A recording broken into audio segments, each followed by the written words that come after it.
before the humming of alarm clocks, before smartphones blinked their accusatory blue light at us from across the room, and long before society decided that 9 to 5 was a perfectly rational way to organize existence.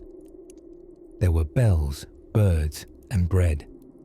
People lived entire lives without ever once checking a wristwatch. This wasn't negligence.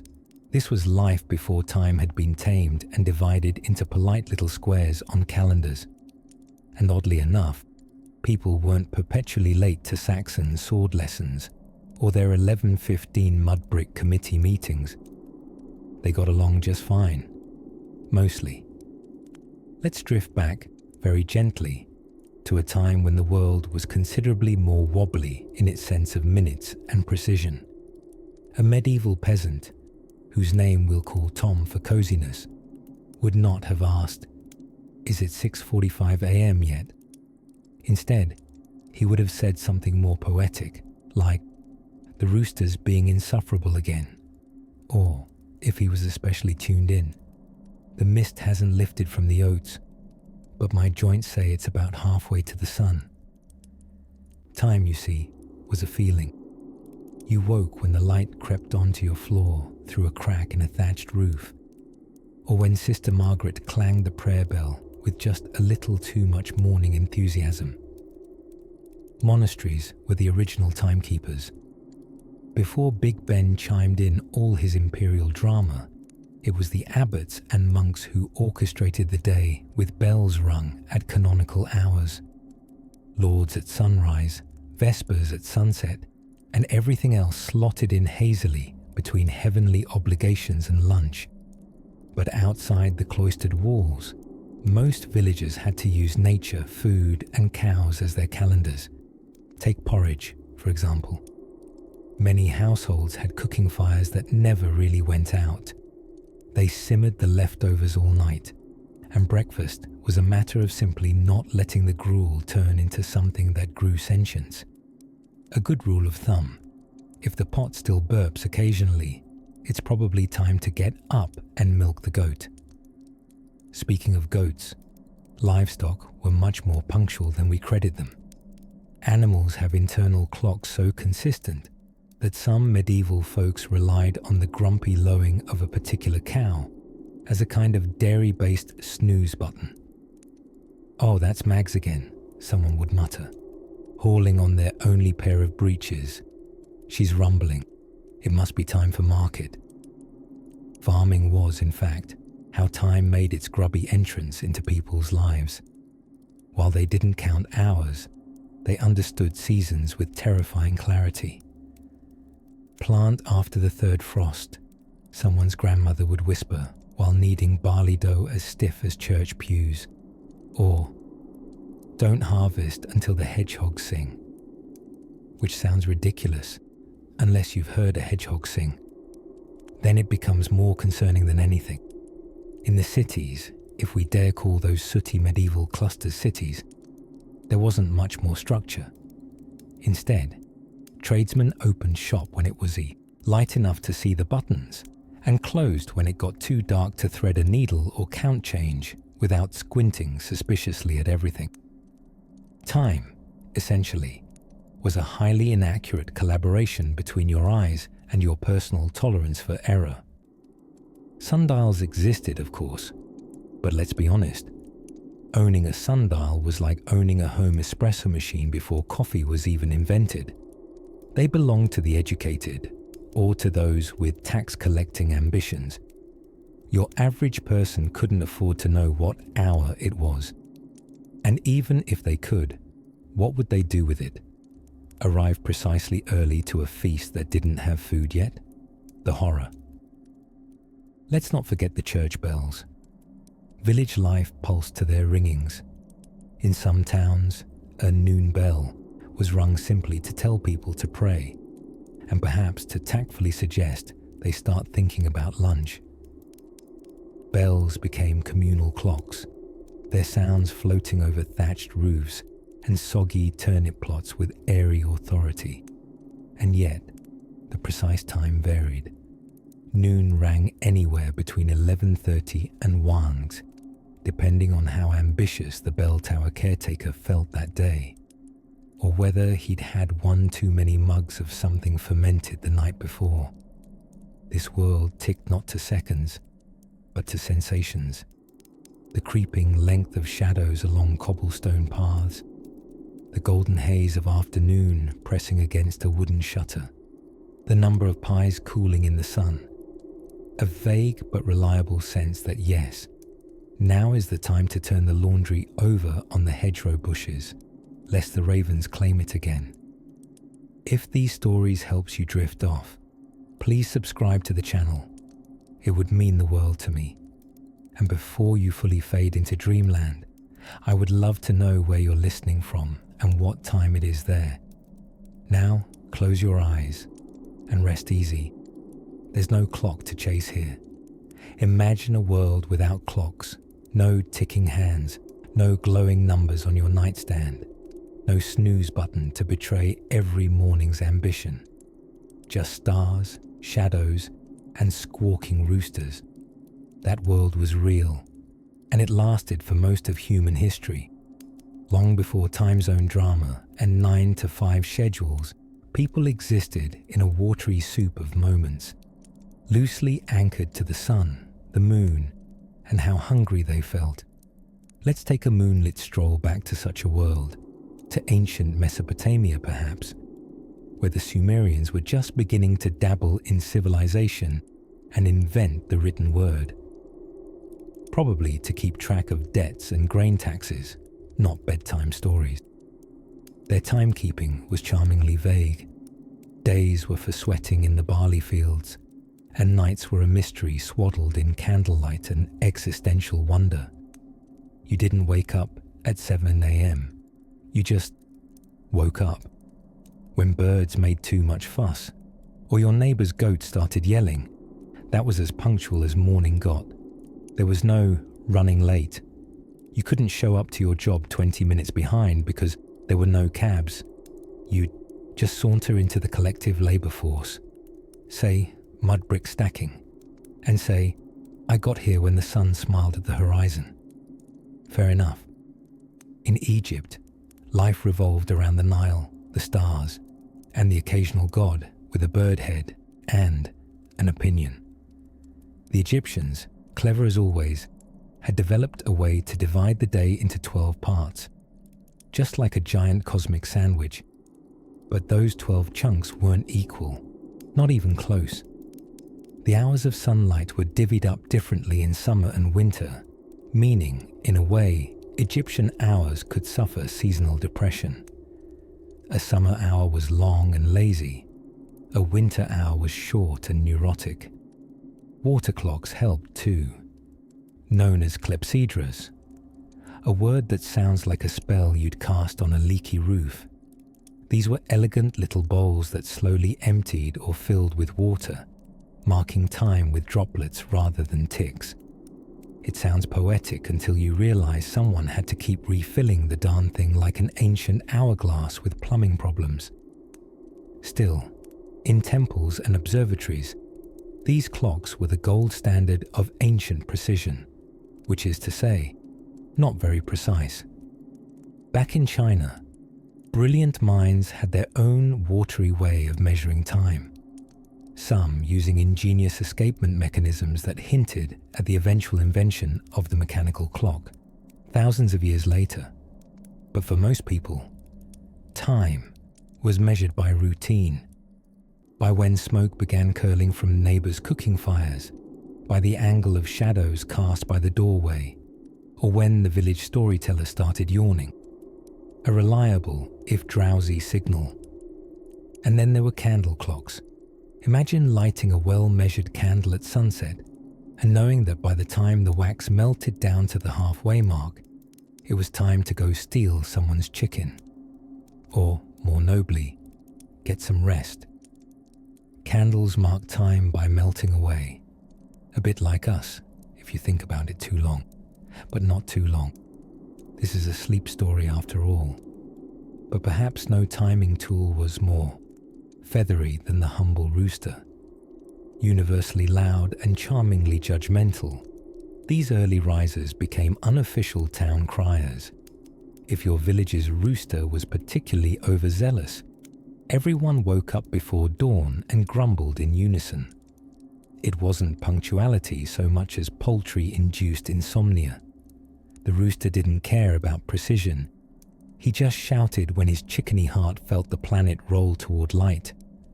Of course, human beings are problem solvers, even when they're sleep-deprived. So over centuries, we began shifting from nature's loose appointments to measured slices of time. But it wasn't a clean break.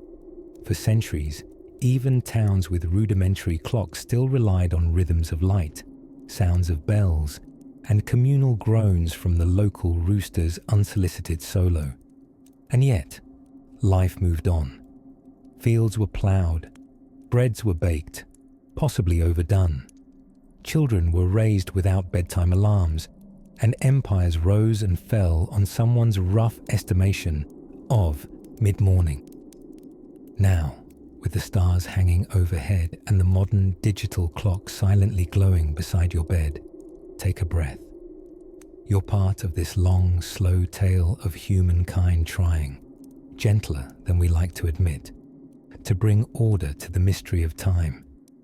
Just imagine a world lit only by firelight and morning fog, where time didn't press down on you, but whispered softly behind the clouds.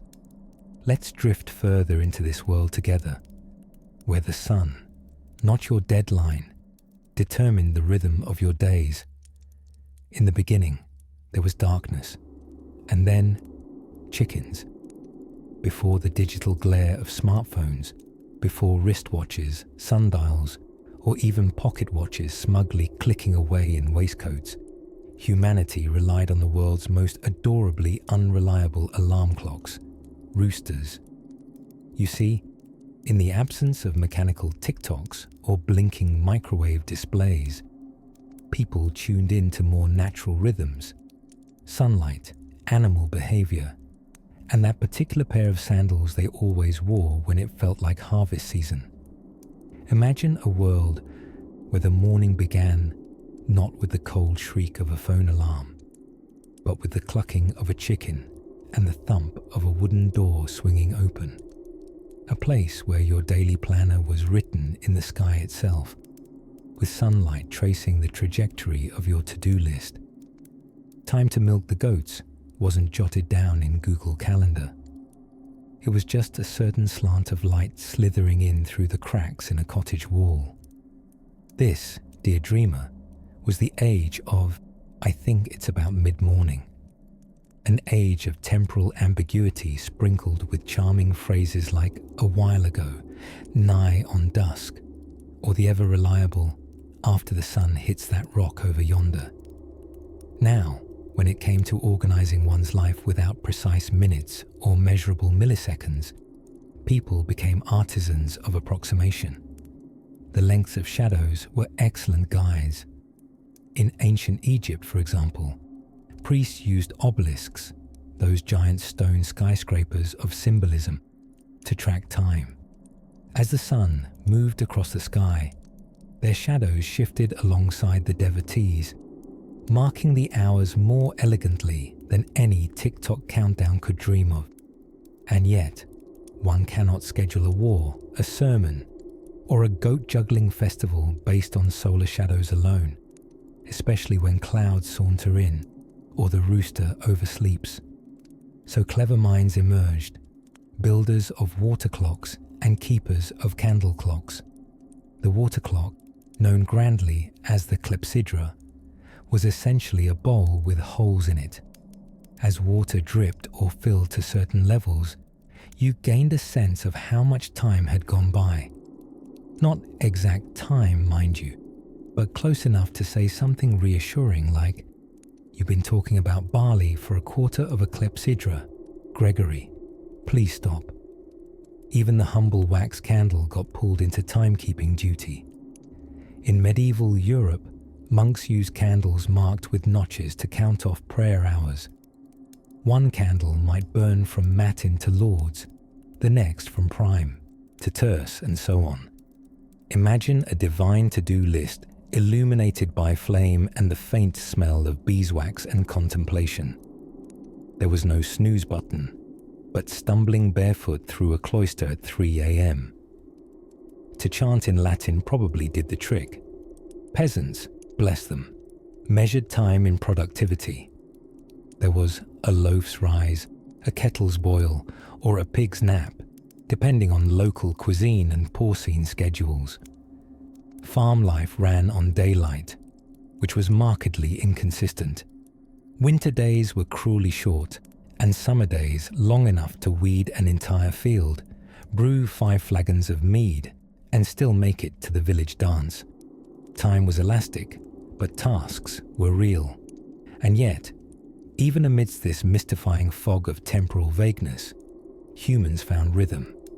The structure came not from numbers or bells, but from routine, religious prayers, seasons shifting like clockwork, events tied to the natural world.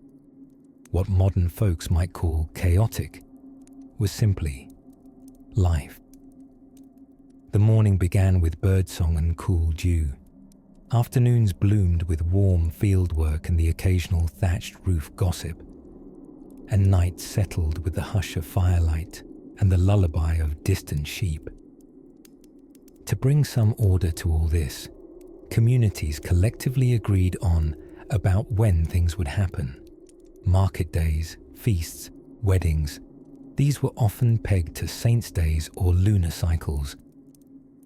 "He'll be here by the next full moon," someone would say confidently, not realizing that his ox cart had a broken wheel and would arrive a week late, much thinner and boiling with apologies. Still, people managed. Entire civilizations thrived on estimation. Cathedrals reached skyward. Poetry was written without a Pomodoro timer, and bread was baked until it smelled right. It was a world of feeling things out, of attuning oneself to nature's grand sweeping gestures. But as cities grew more complicated and societies started expecting things like punctuality, new pressures emerged. You couldn't very well tell the king his banquet was late because the rooster had a sore throat and the sun got stuck behind a cloud. Which brings us to the curious tale of bells, monks, and the birth of collective time. And so, the sun rose.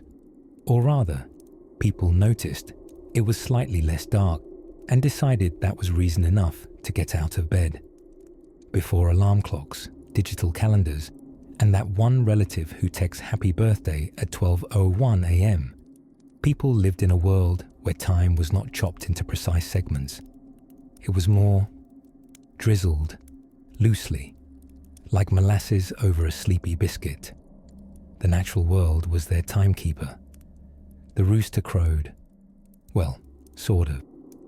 As it turns out, roosters don't just crow at dawn, despite every cartoon's insistence. They crow all the time, with no sense of social obligation and very little consideration for your REM cycle. But in many villages, their early morning yowling was good enough to mark the start of the day. But let me take you to a time long before the casual crowing of chickens and the filming of farm-themed TikToks. Imagine ancient Egypt, golden, warm, humming with the Nile. Farmers looked to the river as their seasonal clock. The flooding of the Nile wasn't just an inconvenience involving soggy sandals. It was a reliable, watery alarm that marked the start of the agricultural year. The stars helped too. The heliacal rising of Sirius, that is the first time the star appeared in the dawn sky after being hidden by the sun's glare, predicted the annual flood with uncanny precision. Ancient Egyptians watched it like we once watched weather forecasters before they were replaced by increasingly dramatic radar animations. Meanwhile, halfway across the world, the Maya people built their pyramids and temples in deliberate orientation with celestial cycles. The movements of Venus mattered immensely, much more than who was late to brunch, since there weren't any brunches yet, or clocks, or eggs Benedict. Venus told them when to plant, decree laws, go to war, or ideally, avoid war in favor of hammock time. In medieval Europe, telling time without clocks involved guesstimating based on wholly unreliable factors, like how long it took to boil an egg, say a prayer, or listen to Brother Stephen explain some particularly windy bit of scripture. If someone asked you what time it was, your options were limited.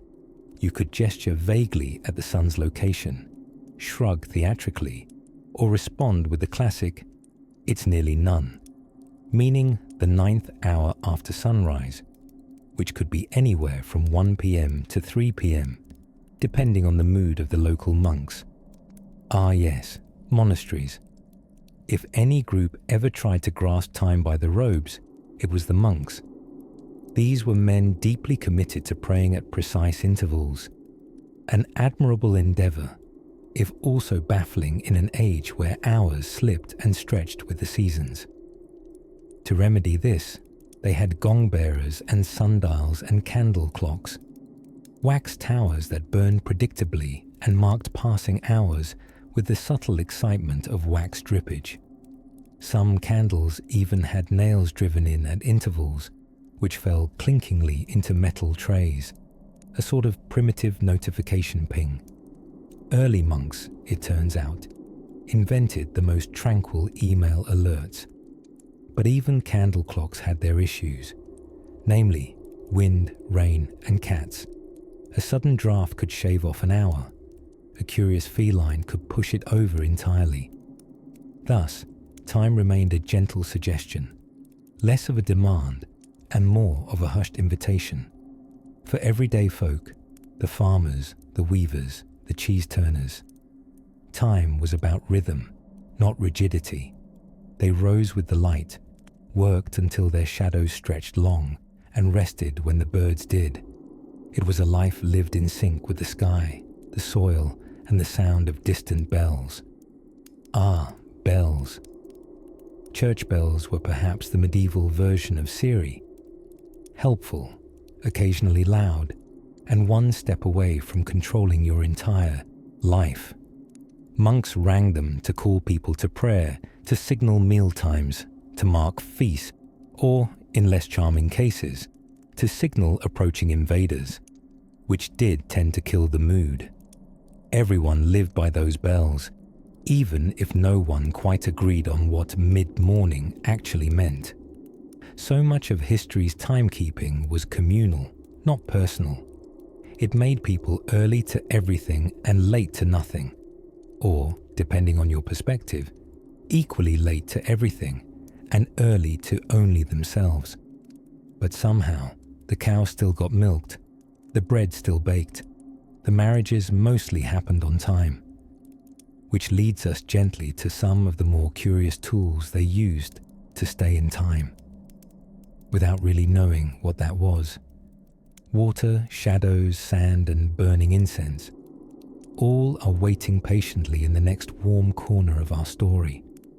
Imagine waking up in a world with no buzzing alarm clock, no terrible snooze button wars, and definitely no passive-aggressive microwave blinking 12 grau at you for the 3rd week in a row. In place of all that modern nonsense, picture this: the gentle hum of roosters stretching their vocal cords. A rooster, bless him, who has no formal hours of operation, but still insists he's in charge of mornings. Welcome to the mornings of pre-clock humanity, a slower, noisier, occasionally goose-interrupted affair. Before clocks marched in with their uptight precision and their relentless ticking, time kept itself. Nature was terribly smug like that. The sun would rise, as it has since before calendars were invented. The stars would wink in, on time every night, as if the universe had a very dedicated stage manager. So how did people figure out when it was time to, say, milk the goats, collect taxes, or conduct a small peasant rebellion? Well, sometimes they guessed, but often they looked up The sky was mankind's first wristwatch, fashioned by the gods themselves, or so some cultures believed. The position of the sun determined everything: when to plant, when to harvest, when to herd your sheep to greener pastures, and when to stop herding them before suspicious wolves began loitering nearby. The sun dialed the day forward inch by inch, like a gentle drama queen, and people learned to follow her moods. One rather clever group of sky-staring early risers were the ancient Egyptians. Around 1500 BCE, they built what's possibly the first known sundial, a shadow clock made of stone and staggering optimism about cloudless days. They divided daylight into hours, though not always the same number of hours per season, which made scheduling a meeting near impossible unless the meeting involved beer and papyrus.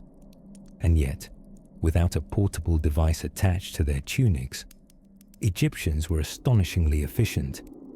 Their entire society functioned like a sun-powered symphony. Workers built pyramids in organized shifts, sailors caught the morning winds, and officials scribbled irrigation records with annoying punctuality, all from watching how a stick cast a shadow. It's really quite inspiring.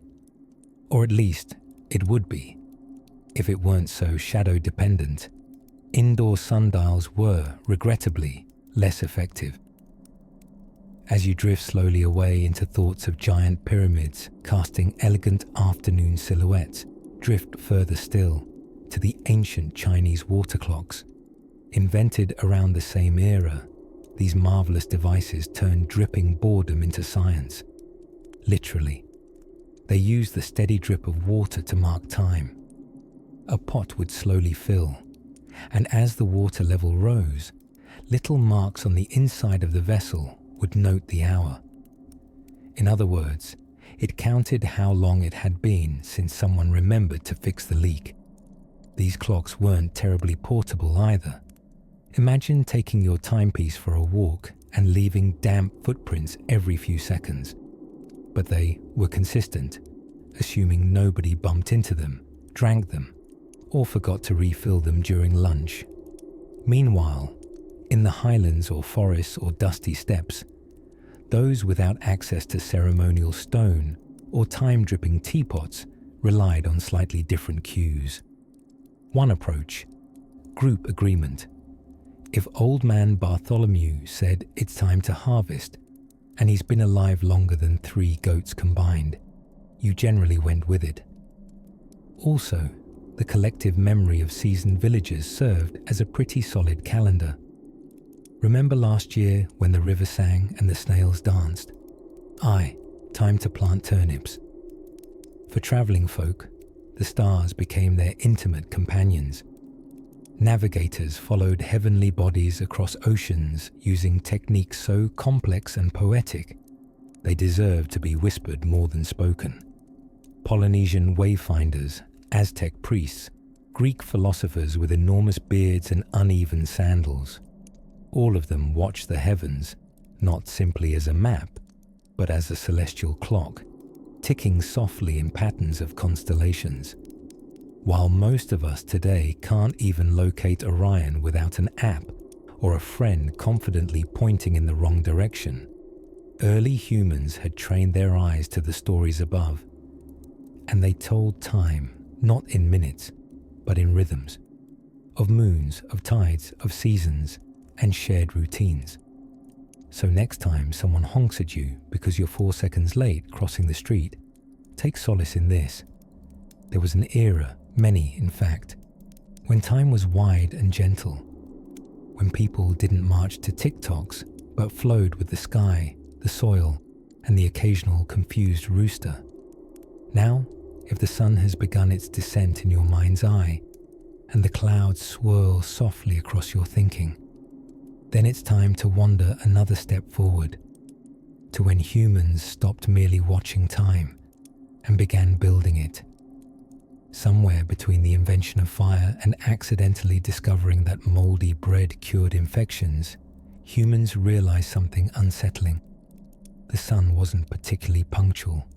It rose when it wanted, set when it pleased, and had absolutely no interest in updating anyone's calendar app. And so, long before the tick of a clock or the chime of a cuckoo bird, people relied entirely on the world around them, scenery, animals, and sometimes the squishiness of soil, to tell them what time it probably was, vaguely maybe. Imagine waking up in a hut, your mattress made of straw, your alarm clock a rooster you've named Bertrand. Bertrand has one talent in life, announcing the morning with theatrical flair. But even Bertrand occasionally oversleeps, or starts crowing at 3:47 a.m. for reasons known only to roosters. Without mechanical timekeepers, people observed the shape of shadows. Sundials, you say? Sophistication. It's true. Humans eventually learned to tame sunlight with sticks and patience. But for centuries before that, it was about watching where shadows fell on the doorway, how far the sun had climbed past the branches, or how strongly your neighbor was sweating during the midday harvest. Entire routines emerged from such precisely vague observations. Let's wander, gently now, into the charming rhythms of the farming day. Contrary to modern assumptions, medieval peasants didn't always rise before dawn and labor until bedtime. No, their tasks ebbed and flowed with the cycles of nature. They started work at first light, which is less of a time and more of an atmospheric encouragement. Breakfast came after a bit of labor, usually a humble mix of bread and dreams, perhaps washed down with something that likely had more alcohol than water. Safe sanitation, they called it. Work continued until the sun reached its dramatic overhead pose. High noon, easily identified by the complete lack of shadows beneath your nose. At this point, everyone agreed it was far too hot to chop anything or shout at cows. So, they took a rest. This wasn't lazy. It was practical. Medieval siestas were a thing, though no night ever called them that. As the sun made its slow escape westward, people resumed their work in the softened light. Evening was heralded not by bells, but by the behavior of animals. Chickens returned to their coop, cows shuffled home as if they had somewhere better to be, and the sky cooled into pastels.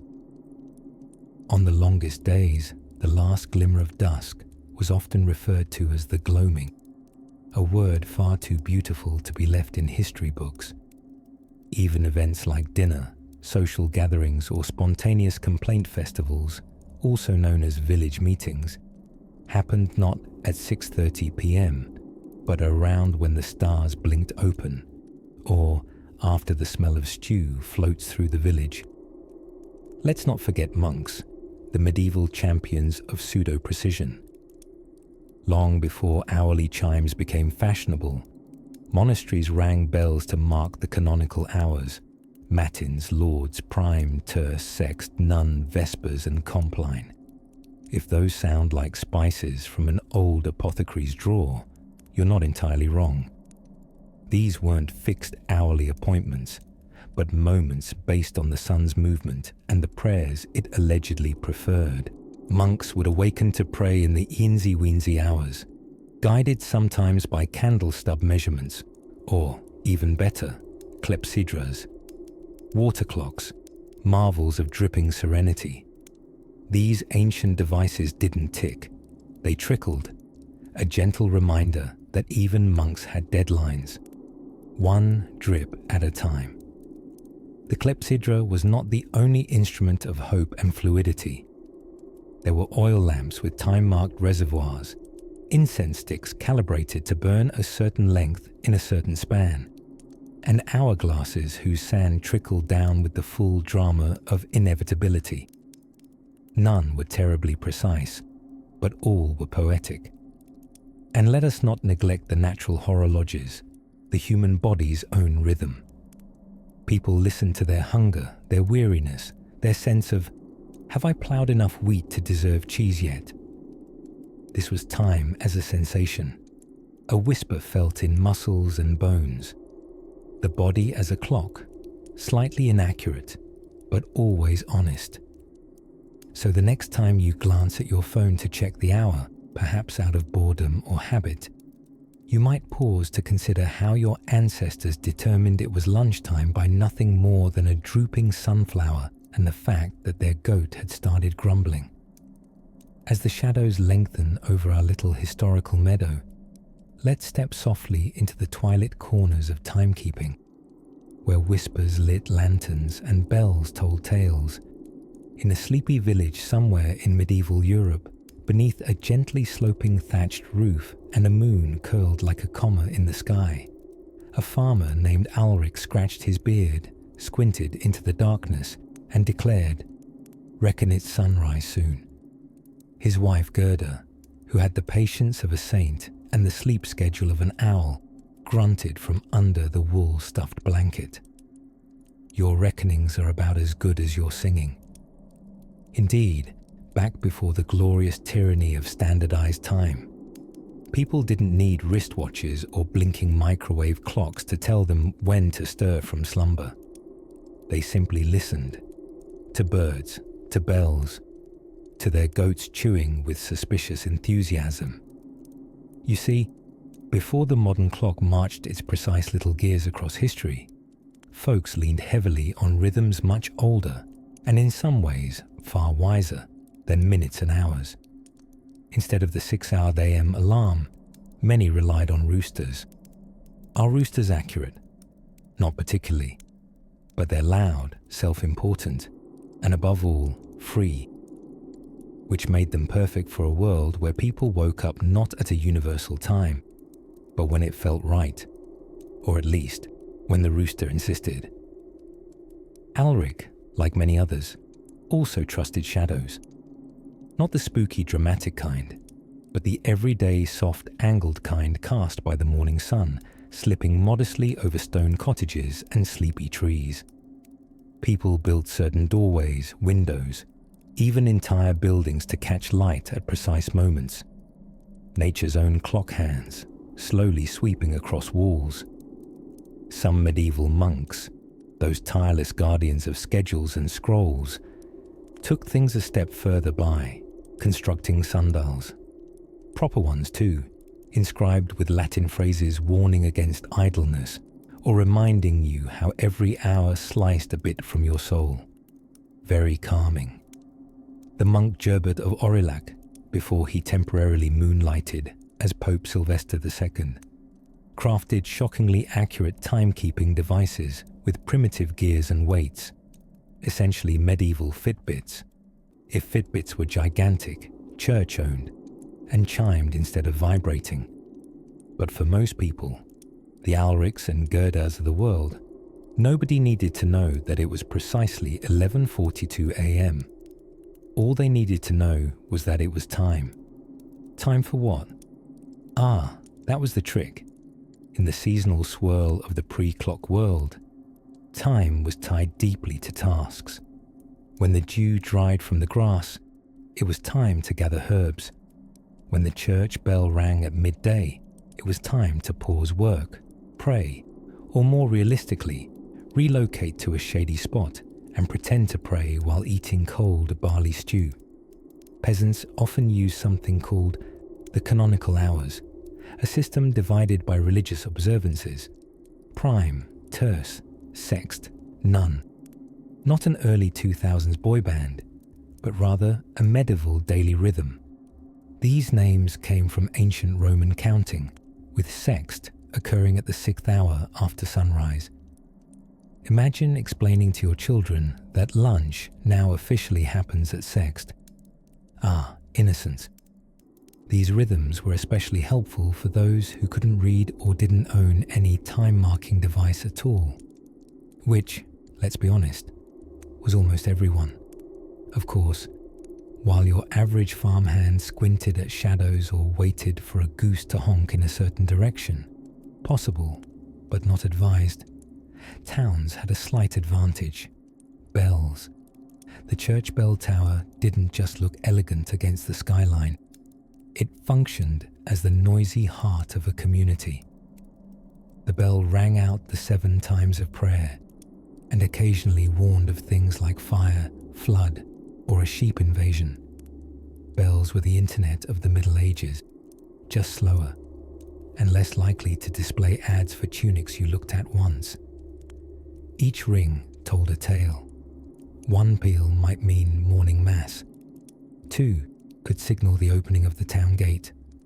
A slow toll might declare someone's passing, while a rapid clanging could mean that Johann the baker had, once again, set something on fire. In truth, this was a world where time was broad, bendy, and bathed in meaning. It flexed around harvests and seasons, work and worship, light and dark. There was no such thing as being 5 minutes late if nobody agreed what time it was to begin with. Terribly inconvenient for speed dating, of course, but blissfully forgiving for those who preferred a slower kind of day. And so, as Alric hoisted his bucket and nodded to a particularly judgmental cow, he didn't know or care that clocks one day would chime and buzz and nag. He simply knew. The sky was pale, the air was crisp, and somewhere in the trees, a bird had cleared its throat with a slightly suspicious squawk. Time, in its own peculiar way, had arrived. Now, with sunshafts beginning to stretch ever so politely across the waking earth, let us go further into the rhythm of a world not ruled by seconds, but by signs. A rooster's crow isn't exactly what you'd call a precision instrument. It's more like nature's snooze button, awkwardly timed, hopelessly enthusiastic, and completely disinterested in your plans. Yet, for much of human history, farmers, traders, nobles, and the odd medieval dentist, yes, they had those, all danced to the erratic rhythm of cocks crowing at dawn. But what if the rooster had a day off? What if it snowed, stormed, or the rooster simply decided to ponder his existence quietly that morning? Well then, my friend, it was time for Plan B, or more accurately, the sky. For thousands of years, people looked up at the cloudy canvas above to tell what hour it may or may not be. The sun was their giant flaming pocket watch, which was inconveniently neither pocket-sized nor accurate on foggy days. Still, it was dependable enough, and civilizations got impressively clever about turning sunlight into a schedule. Ancient Egyptians, for instance, invented the sundial more than 3,000 years ago, essentially the first portable guilt trip for running late. Early models were just sticks in the ground, and they told time by the length and position of the shadows, but they quickly evolved into elegant stone constructions. You could say they were the Stone Age equivalent of a smartwatch, only with far fewer steps and a substantially lower risk of overcharging. Of course, sundials had one fatal design flaw. They vanished into oblivion at night, like trying to read your wristwatch in the dark during a power outage in a cave. So clever minds began wondering, how would you track time with no sunlight? Enter the water clock, also known as a clepsydra, which, incidentally, sounds like the name of a Greek musical prodigy. The earliest versions were essentially bowls with holes. Water dripped in or out, and you could measure how much time had passed based on how full the bowl was. It's a system that feels remarkably like waiting for your bathtub to fill up when you forgot to close the drain properly. These clocks were used widely in ancient China, Babylon, Egypt, and Greece. Some even got fancy with gears and bells. In the 11th century, the Chinese polymath Su Song built a water clock tower, so advanced it reportedly included rotating celestial globes and puppet shows. Nothing says efficient timekeeping like a surprise puppet performance. But again, water clocks had their own peculiarities. They froze in winter. They got clogged with debris. Or especially in Rome, someone would borrow the water for a spontaneous bath. And so the dream of perfect timekeeping marched on, slowly, steadily, and occasionally sideways.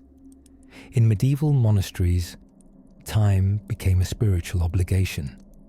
Monks needed to pray at regular intervals throughout the day and night.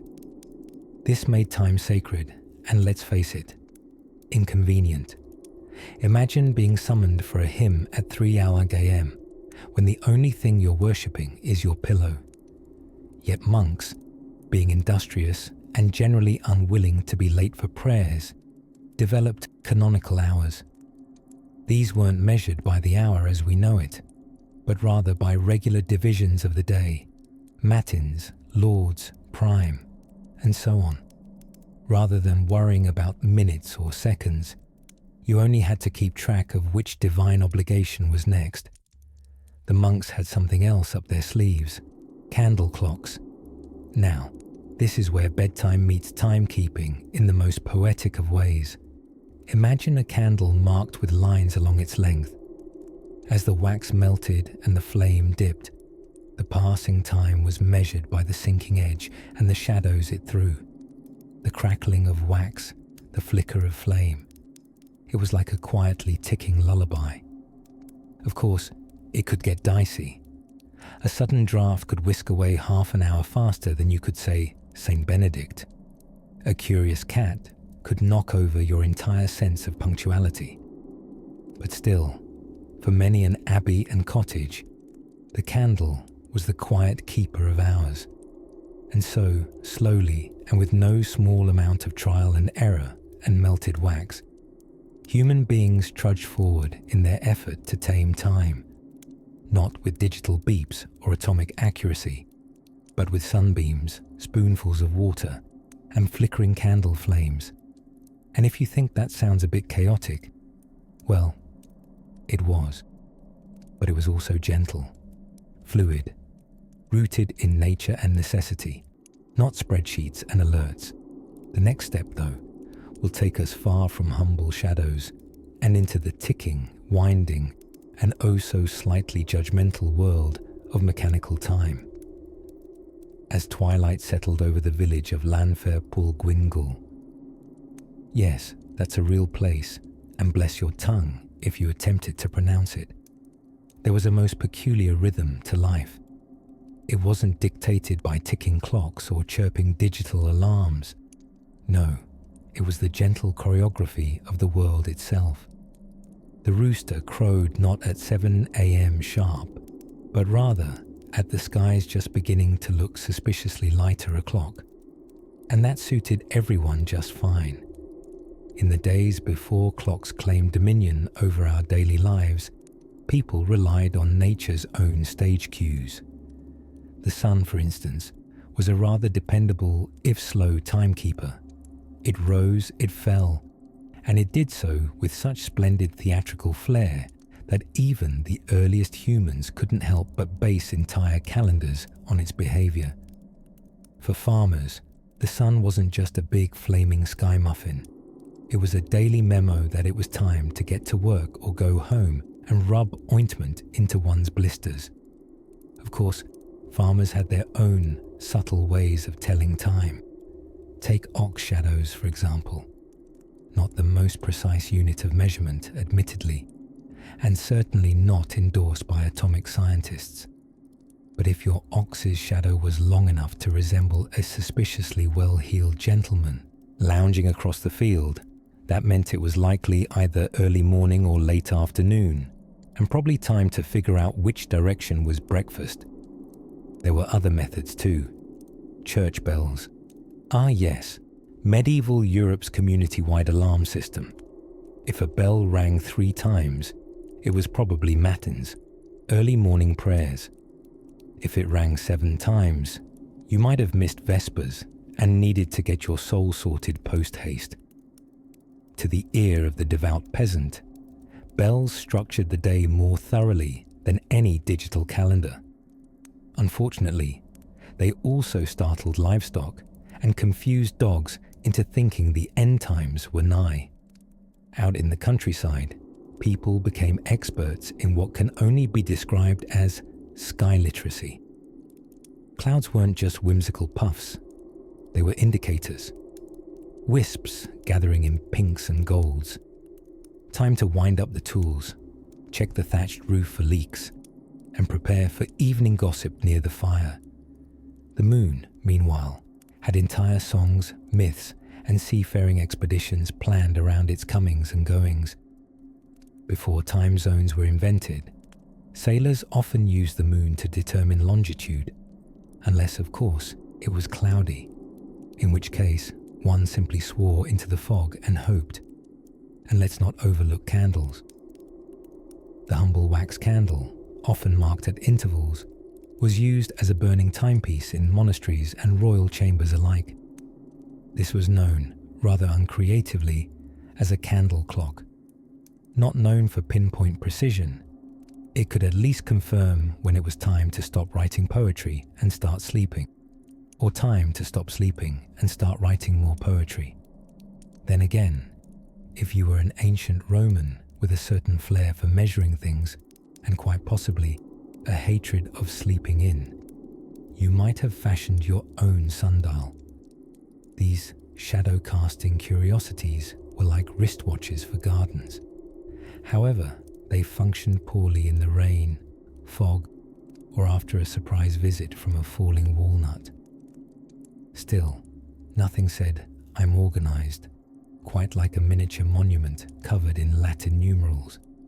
And in the East, where scholars brewed tea with a kind of ceremonial gravitas that deserves orchestral accompaniment, China had developed incense clocks. Imagine sticks of incense meticulously measured to take a certain amount of time to burn, often with strings and bells integrated into their length to chime at intervals. Truly, a way to measure time that smelled delightful and functioned like a combination between an alarm clock and a spa treatment. Of course, in much of the world, you simply asked old Edwin down the lane what time it was. Not because he had a watch, he certainly did not, but because old Edwin had an uncanny ability to look at the sky, sniff the breeze, and say something like, "Feels like stew." And incredibly, he was often right. People survived without the buzz of smartphones or the nervous scuttle past bus station clocks. They thrived on intuition, on the knowledge passed, down like family recipes for porridge and staying dry in a thunderstorm. Time wasn't kept. It was witnessed, like a passing cloud, or the slow, bloomy dusk settling on damp laundry strung between two oak trees. And so, as the moon began its gentle climb, and stars blinked on like bashful nightlights, the ancient world wrapped itself in the hush that follows a long day. For now, it was bedtime, even if the official hour remained a mystery. Probably somewhere between another log on the fire and don't forget to bar the door. But what happens when people start needing something a bit more precise? When trade and travel and taxes insist the sky isn't good enough anymore? Well, it starts with something borrowed and something water-powered. In the absence of timepieces, humankind turned to the world around them, like a patient parent who learns to read their toddler's mood, based solely on the crinkle of a nose or a suspicious silence.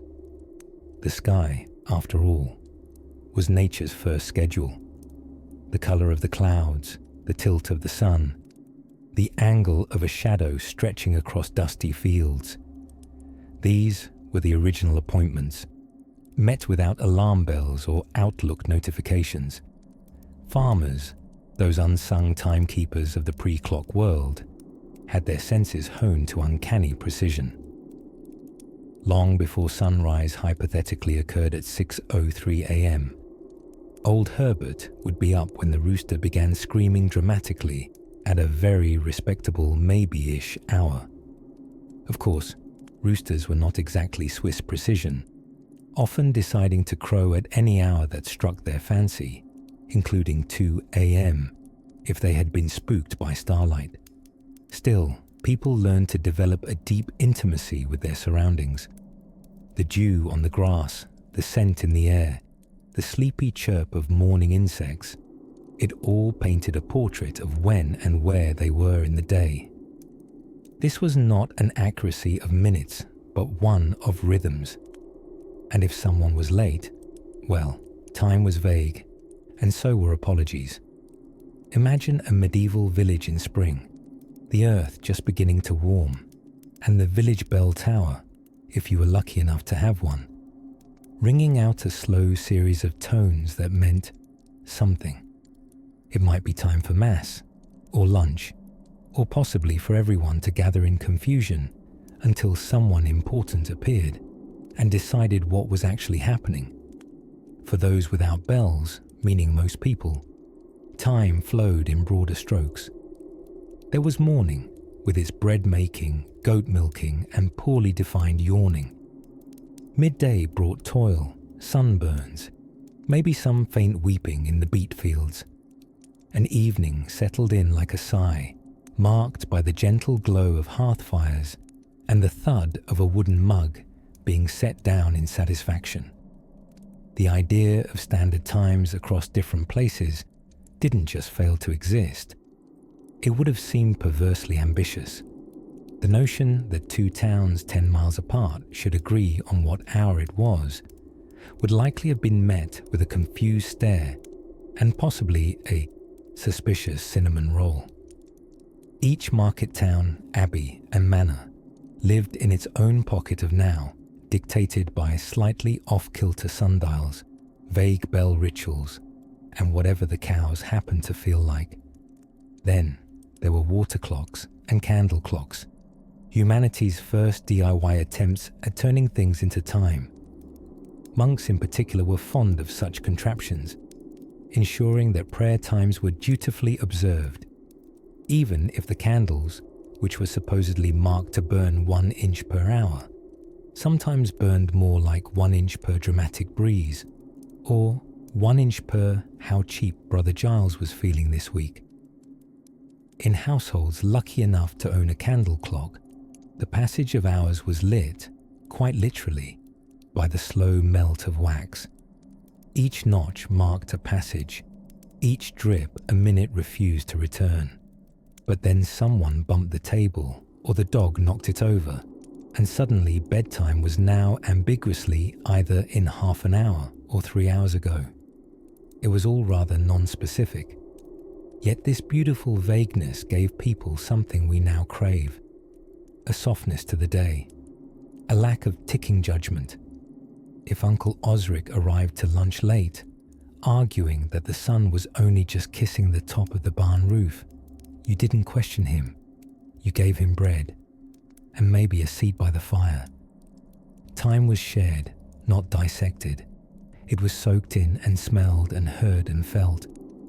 Town criers might announce the hour by bellowing down alleyways, which, depending on your proximity and hearing ability, could be anything from tremendously helpful to deeply confusing, especially if they'd had a pint or 2 beforehand.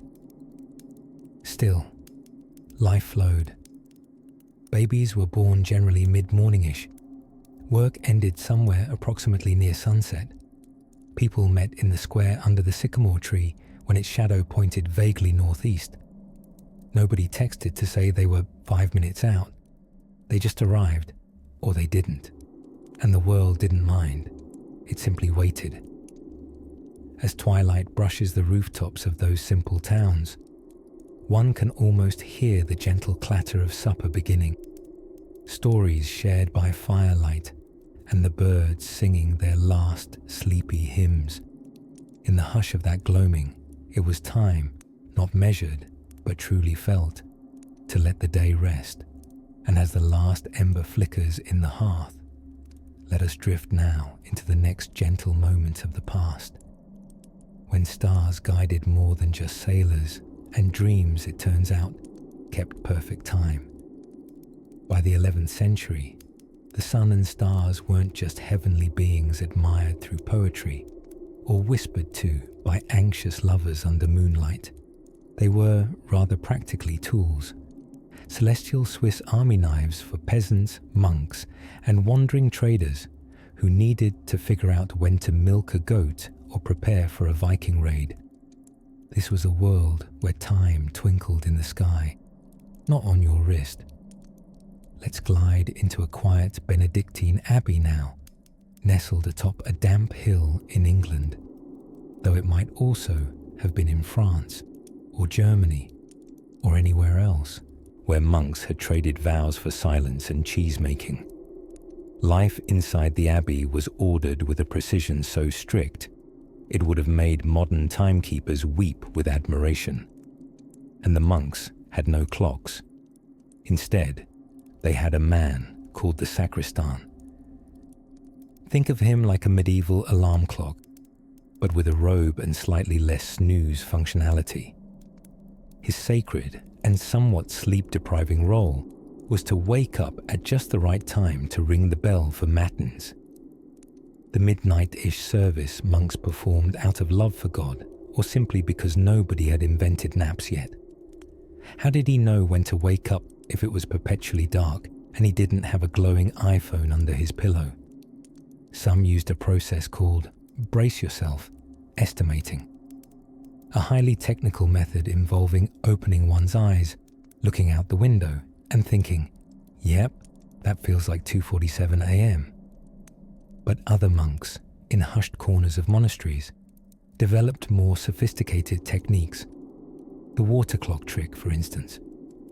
A vessel with a small spout was filled at bedtime, and as it drained slowly, the level of the water marked the passing hours. A monk could check the water's progress using a candle or by dipping a finger in. Quite a sacrifice if it was the dead of winter and the basin was ice cold. Many a sleepy monk recoiled not from sin, but from a poorly timed splash of freezing holy water. Meanwhile, outside the cloisters, the common folk had their own way of dealing with the wobbly riddle of timekeeping. It was far simpler and much more weather-dependent. The rooster did some heavy lifting in this department. Farmers in medieval villages relied on that fussy, cackling bird to announce the arrival of dawn. Was it accurate? It was free. If you didn't have a rooster handy, you relied on the sky again. The pink of sunrise meant it was time for first breakfast. Yes, there were often two. And when your shadow got long and dramatic enough to look like a tragic Greek hero, you knew evening chores weren't far off. In many villages, work wasn't broken up by hours, but by daylight and meals. After the bread, or before the pottage, were valid markers of time. I'll meet you after the bread. Sounds tasty, if vague. There were no hourly appointments. A morning meeting could be anywhere from sunup to when the cow wandered away. Time then passed not in minutes, but in moods of light and the actions they traditionally inspired. In some sunnier corners of the world, people took this further. Romans had long used sundials, elegant devices which turned the sun's slow crawl into a readable beam crossing a numbered surface. By the medieval period, even some monasteries and town squares had stone sundials carved into walls. These were lovely until it rained or got cloudy, at which point everyone agreed to just use guesswork and go have lunch. You might wonder, if everyone was constantly guessing the time based on unpredictable things like shadows, the sun, or how bloated the sheep looked, wasn't everything massively disorganized? Well, yes. And no. Life was slower. Time was generous. People didn't slice their day into quarter hours. There were no buses to miss or Zoom calls to apologize for joining late. Instead, the bell rang out across the fields, calling the community not to the office, but to prayer, or maybe dinner. It was time as a suggestion, not a drill sergeant.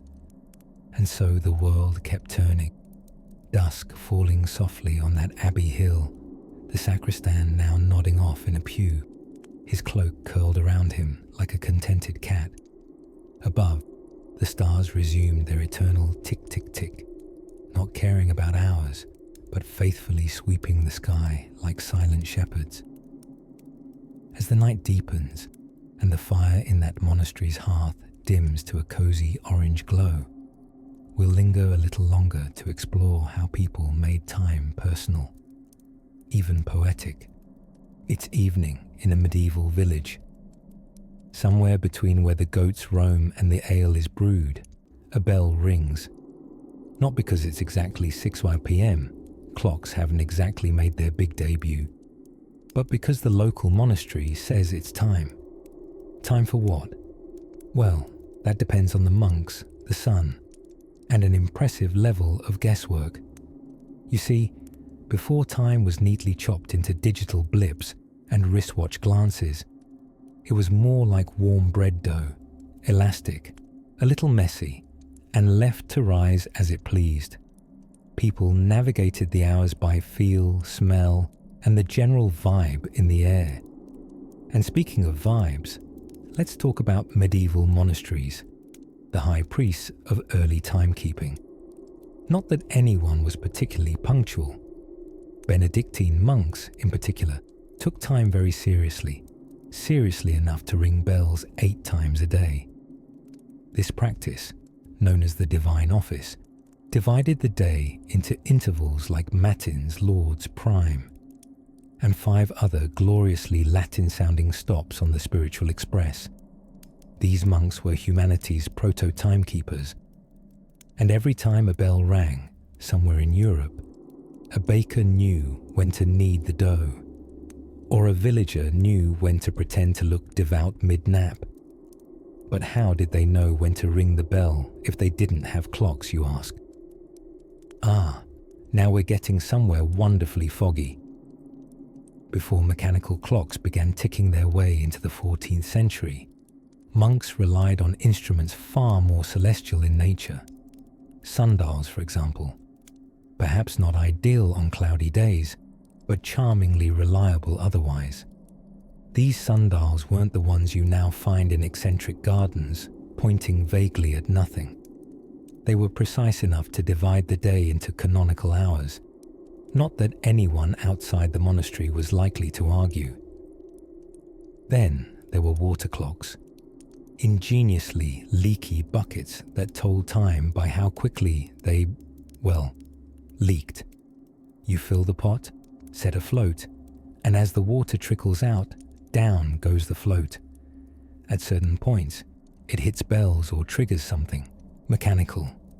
If it sounds a bit like a Rube Goldberg machine built by someone who'd never met Rube or Goldberg, you're not far off. But it worked, mostly. Sort of. Still, even monks with their water clocks and sundials had to adapt to the squishiness of time. In winter, prime might happen after sunrise. In summer, far earlier. So the bells rang, not always in rhythm with the stars, but with a gentle sort of seasonal jazz. Meanwhile, in the simpler rhythm of the surrounding village, the average farmer practiced the original mindfulness, rising with the rooster and resting with the sheep. Work wasn't scheduled to the minute, but to the moment, when dew had dried, when the sun warmed your back, when it felt about right. If that sounds impossibly relaxed, it was. Which is perhaps why productivity reports weren't quite a thing yet. You didn't clock in, you just picked up a hoe and started hoeing when the light hit the fields, just so. No one started dinner precisely at 6, unless 6 was that moment when you couldn't see your hand clearly and your stomach voiced its gentle reminder that it had been a while since bread and leek stew. Merchants who did need a bit more scheduling flair simply relied on public bells. Town criers and church bells were early versions of the app notification. They told you when the market opened, when someone important had died, and critically, when it was time to stop trying to sell turnips and head to the inn. In Islamic cities, the muezzin calling from the minaret kept time not just spiritually but socially, a regular sonic lifeline through the day. And in grand Chinese courts, astronomical observatories combined stargazing with statecraft, setting calendars with a precision that would have made even the most meticulous monk do a double take. But let's float back to our European village for now. The air is cool. Lanterns flicker in uneven windows. Somewhere, a dog barks at nothing in particular, and someone else wonders, is it late? No one knows for sure, but the moon suggests yes, and the yawns confirm it. Time here was a feeling. A negotiation between sun, stomach, and season. And when someone asked, when shall we meet again? The answer was often, when the sun's just over the thatched roof of old Henry's barn, which, to be fair, was rarely more than 10 minutes off.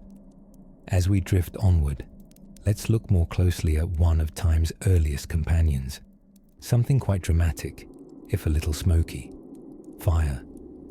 Not just warmth on a chilly evening, but silent, flickering clocks made of candles and coils. Somewhere between a sunrise and a rooster's exceptionally loud opinion on it, people once navigated their days with an uncanny knack for guessing the hour without any ticking guidance. In the softly drowsing world before wristwatches and smartphone alarms, humans had to get a little creative. And by that, I mean they stared at shadows, counted candle drips, and hoped their sheep didn't lie to them about the time. Let's drift into medieval monasteries, where time mattered so much they practically invented overthinking. Monks in these serene cloisters followed an almost obsessive schedule, with bells ringing 7 times a day for prayer, matins, lauds, prime, terce, sext, nun, vespers, and compline. If that sounds exhausting, imagine being the poor soul in charge of ringing the bell at 3:30 in the morning. The monastic solution? Water clocks, glorified medieval drip pots. Water would slowly fill a marked container, and when it reached a certain level, ding, time for matins. Snooze buttons weren't invented until much later in the form of pretending not to hear the first bell. Some places also relied on something called the candle clock. It's exactly what it sounds like. Candles marked at regular intervals. As the wax melted down past a line, you'd know another chunk of the day had vanished. Very quaint, very flammable. But in an age when darkness crept in like a polite but persistent houseguest, candles doubled as both light source and lazy timekeeper. If your candle ran out early, you simply went to bed and blamed drafty castles. In places where candles were a hot commodity, literally, timekeeping was occasionally outsourced to the elderly. Elders in a village might be so in tune with natural rhythms, sun position, bird songs, stomach grumbles, that they effectively became the neighborhood's living clocks. When old Maud says it's dinner time, people would nod solemnly. Maud, of course, just wanted an excuse to eat early and be left alone with her knitting. Meanwhile, in desert climates, particularly across parts of the Islamic world during the Golden Age, astronomy helped shape a precocious sense of time. The sky was like a divine spreadsheet, and scholars mapped it with careful zeal.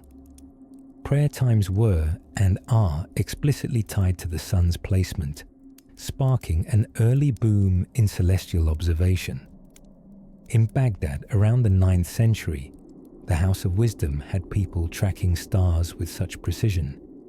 They probably could have told you the exact time you sneezed, 3 days in advance. Farmers, of course, had their own ways. Many didn't particularly care about exact hours. The rooster crowed. Time for chores. The sun passed that big elm tree just so. Probably time for a break. A few cows were known to develop astonishingly accurate internal clocks, appearing at the same trough at nearly the same time each day, staring at the barn door as if to say, "Well, we're waiting." Cows are underappreciated horologists. In fact, there's a charming old French expression, "Il est temps comme une vache," which translates loosely to, "It is time like a cow." Does it make sense? Not entirely, but like many old idioms, it probably originated from someone with too much wine and too little daylight. Sailors, for their part, had hourglasses. The kind you flip and hope it doesn't get stuck halfway like a particularly indecisive aunt. These sand timers measured half hours at sea, often used to time turns at the helm or portions of watch duty.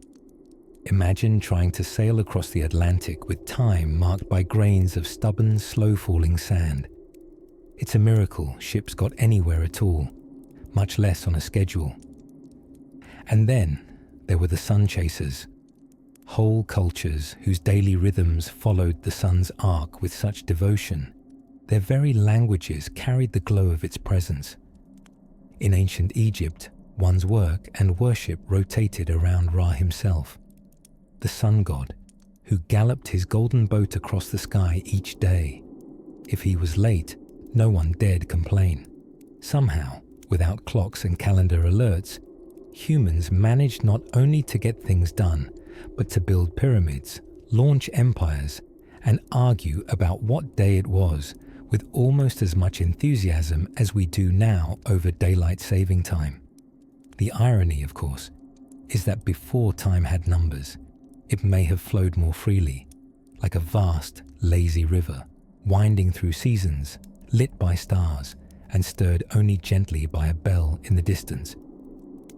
Speaking of stars, let's drift closer now, deeper into the ways the night sky once told all it needed to, including when it was time to sleep. Evening winds rustled across an English village in the mid-13th century, lifting the scent of peat smoke and damp earth into the sky. Somewhere, a blacksmith put down his hammer. Not because the clock said 5, clocks were still a future luxury, but because the light had changed. The shadows grew softer, the sun slanted lower, and perhaps more convincingly, his stomach began to make suggestions. And this, dear dreamer, is how people once told time. Not by ticking gears or digital numbers, but by feelings, shadows, and sheep-related inconveniences. Let us now drift toward one of the quiet geniuses of ancient timekeeping, the monastic community. Medieval monks, despite their reputation for whispering Latin and copying manuscripts very, very slowly, were actually some of the most time-disciplined people in history before time was a thing. They didn't just pray.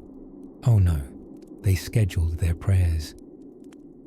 The divine office, a series of specific prayers said at set intervals throughout the day and night, became not only a spiritual discipline, but also one of the earliest forms of organized time management in post-Roman Europe. Vespers, matins, lauds.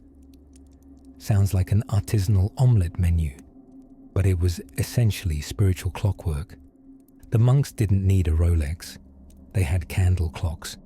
Imagine this, a long beeswax candle with lines carved down its length, each line representing a certain span of time, a kind of flaming bar graph.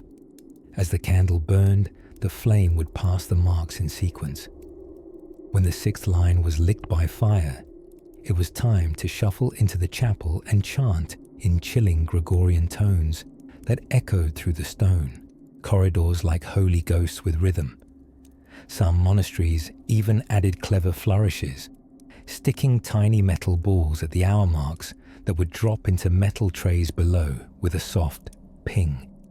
Sound-based timekeeping, the ancestor of your snooze button, except with more Latin and far fewer regrets. Outside the cloisters, however, people largely relied on the golden gift above, the sun. farmers, merchants, and the perpetually barefoot all used sundials when available, or simply made peace with the passage of light. A long shadow meant morning. A short shadow meant it was probably time to nag your children into bringing in the cows. In fact, medieval people measured time with such radical relativity that an hour might last 50 minutes in the winter and 70 in the summer. Yes, their hours, stretched. And no one sued about it because no one had invented standardization yet. Time bent with the sun, and no one had invented a committee to argue about it. If you were especially fancy, say a cathedral town with architectural ambition, you might have had a mechanical clock by the late 13th or early 14th century. Though these early tower clocks didn't have faces, they didn't need them. Their job wasn't to show you the time. It was to make a noise that reminded everyone, hey, it's probably later than you thought. These tower clocks, loud, heavy, and expensive, essentially announced the hours like a brass-throated rooster with a sense of municipal responsibility. The village square would echo with bells, each one telling the butcher, the brewer, and the elderly man with mysterious opinions that another slice of day had passed. And yet, despite all this ingenuity and effort, most medieval peasants didn't care much for precision. They didn't schedule things for 3:15 sharp. They said things like, let's meet when the sun is halfway to the hill, or after we finish skinning the goat. In other words, they approached time like a loose conversation, not a confrontation with punctuality. Which is to say, life before modern clocks was not disordered chaos. It was textured, rhythmic, guided by natural cues, community rituals, chimes real or imagined, and the occasional very smart candle. And as that flickering candle lowers and the night presses more firmly against your window, you might find yourself growing fond of that softer kind of time. One shaped not by seconds, but by seasons. Not by ticking minutes, but by the tilt of starlight on the thatched roof of a sleeping village. Tomorrow, if you stay with me, we'll wander a little further afield, where other civilizations heard time's melody played on different instruments. But for now, listen to the hush between the hours, and breathe with the quiet rhythm of a world not yet ruled by clocks. Night had always been both a mystery and a comfort. Long before fluorescent buzz and LED gleam broke the darkness, the world after sunset was a slow, starlit symphony. And for those who had no clocks, which was, well, nearly everybody until a few centuries ago, the nighttime brought with it one of the strangest customs of all, the curious little tradition known as the first sleep and the second sleep. Yes, dear listener, long ago people didn't just go to sleep and wake up. That would be far too efficient. Instead, they had what might be considered a mid-snooze intermission. It went something like this. Folks would retire soon after sundown, not because they were morally superior to us screen-fatigued modern mortals, but mostly because candles were expensive, and staring into the void is exhausting. So shortly after dusk, they'd nod off into what was known as the first sleep, typically lasting 4 hours or so. Then, rather mysteriously, they'd wake up, not in a panic, not because of beeping alerts or intrusive dreams about public speaking, just awake, calm as a cow in moonlight. This in-between period, often around midnight, was not considered insomnia. Oh no, it was normal, expected. In fact, it was sometimes the best part of the night. People used this window for gentle reflection, spiritual meditation, quiet conversation, or, if we're being historically accurate, a little bit of, marital diplomacy. Guides and journals from Renaissance Europe, medieval monastic rules, and even legal records suggest that people thought of this middle-of-the-night wakefulness as a sacred personal time. No commuting, no appointments, just darkness, stars, and perhaps a bit of warm ale. Eventually, the second sleep would arrive like a cat curling up for warmth, unannounced, unhurried. The sleeper would drift off again till dawn, like some medieval microwave meal with 2 heating cycles. Now, this wasn't just a European quirk. References to segmented sleep show up in ancient Chinese medical texts and even in the tales of African tribes and indigenous Americans. Human sleep, it seems, once followed the rhythms of the earth rather than the tyranny of the ticking hand. But why did this pattern quietly vanish from our modern beds? What happened between cockcrow and coffee? Well, electricity, that wily wizard. As artificial light flooded our evenings, our bedtimes drifted further from sunset. We shortened the night by extending the day. Our first sleep and second sleep merged into one longer, uninterrupted slumber. Or, let's be honest, something more like a tossing and turning TikTok marathon. Thomas Edison, that enthusiastic enemy of darkness, swore that sleep was a waste of time. He probably said this while inventing yet another bulb and downing questionable amounts of quinine. But for millennia before such heresies, sleep was not a grudging necessity. It was a journey taken in 2 elegant acts. Without clocks dictating routines, the world followed light and shadow like dancers in an endless waltz. The rooster didn't know what 6 a.m. was, but he sure knew when to yell. Even Shakespeare himself referenced this layered slumber in his plays. In Henry III, a character wishes for first sleep, not insomnia, not fatigue, just the gentle pause before Act 2 of the night's dream play. And during that strange midnight vigil, during those lost hours now crammed with emails and midnight snacks, people would often pray, write, or simply lie there thinking deep thoughts like, "I really hope the goats don't eat the roof again." It was as close to timeless as time ever got. These restful interludes weren't idle, they were invitation to think, to wonder, to exist, if only for an hour or 2, without the pressing need to do. Imagine lying under a thick wool quilt in a timber-framed house with the fire softly crackling, a mug of something herbal on the stool beside the bed, and not a single timepiece buzzing reproachfully. You're not wasting time. You're floating in it. And that, perhaps, was the gentle secret of living without clocks. Life didn't need managing minute by minute. It needed tending, like a candle flame, or a soft lull in the night. But of course, the day would come again, always. It might begin with the birdsong, or the neighbor's sheep getting existential at sunrise. Either way, people stirred by the light, not the alarms. Still tucked beneath your blanket of thought, gently drifting between realms of curiosity and dreams, you may now ask, if time was felt more than measured, what other rhythms guided their days? Well, there was one more tool, far older than clocks, which ruled the hours with elegance and mystery, and soon we'll wander into it. Together.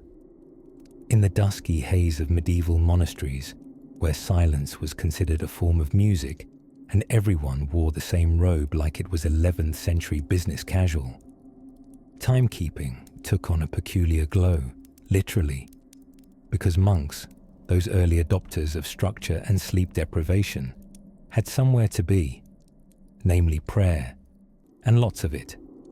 7 times a day to be precise, but precise was loosely defined in an era where sunrise-ish counted as a punctual appointment.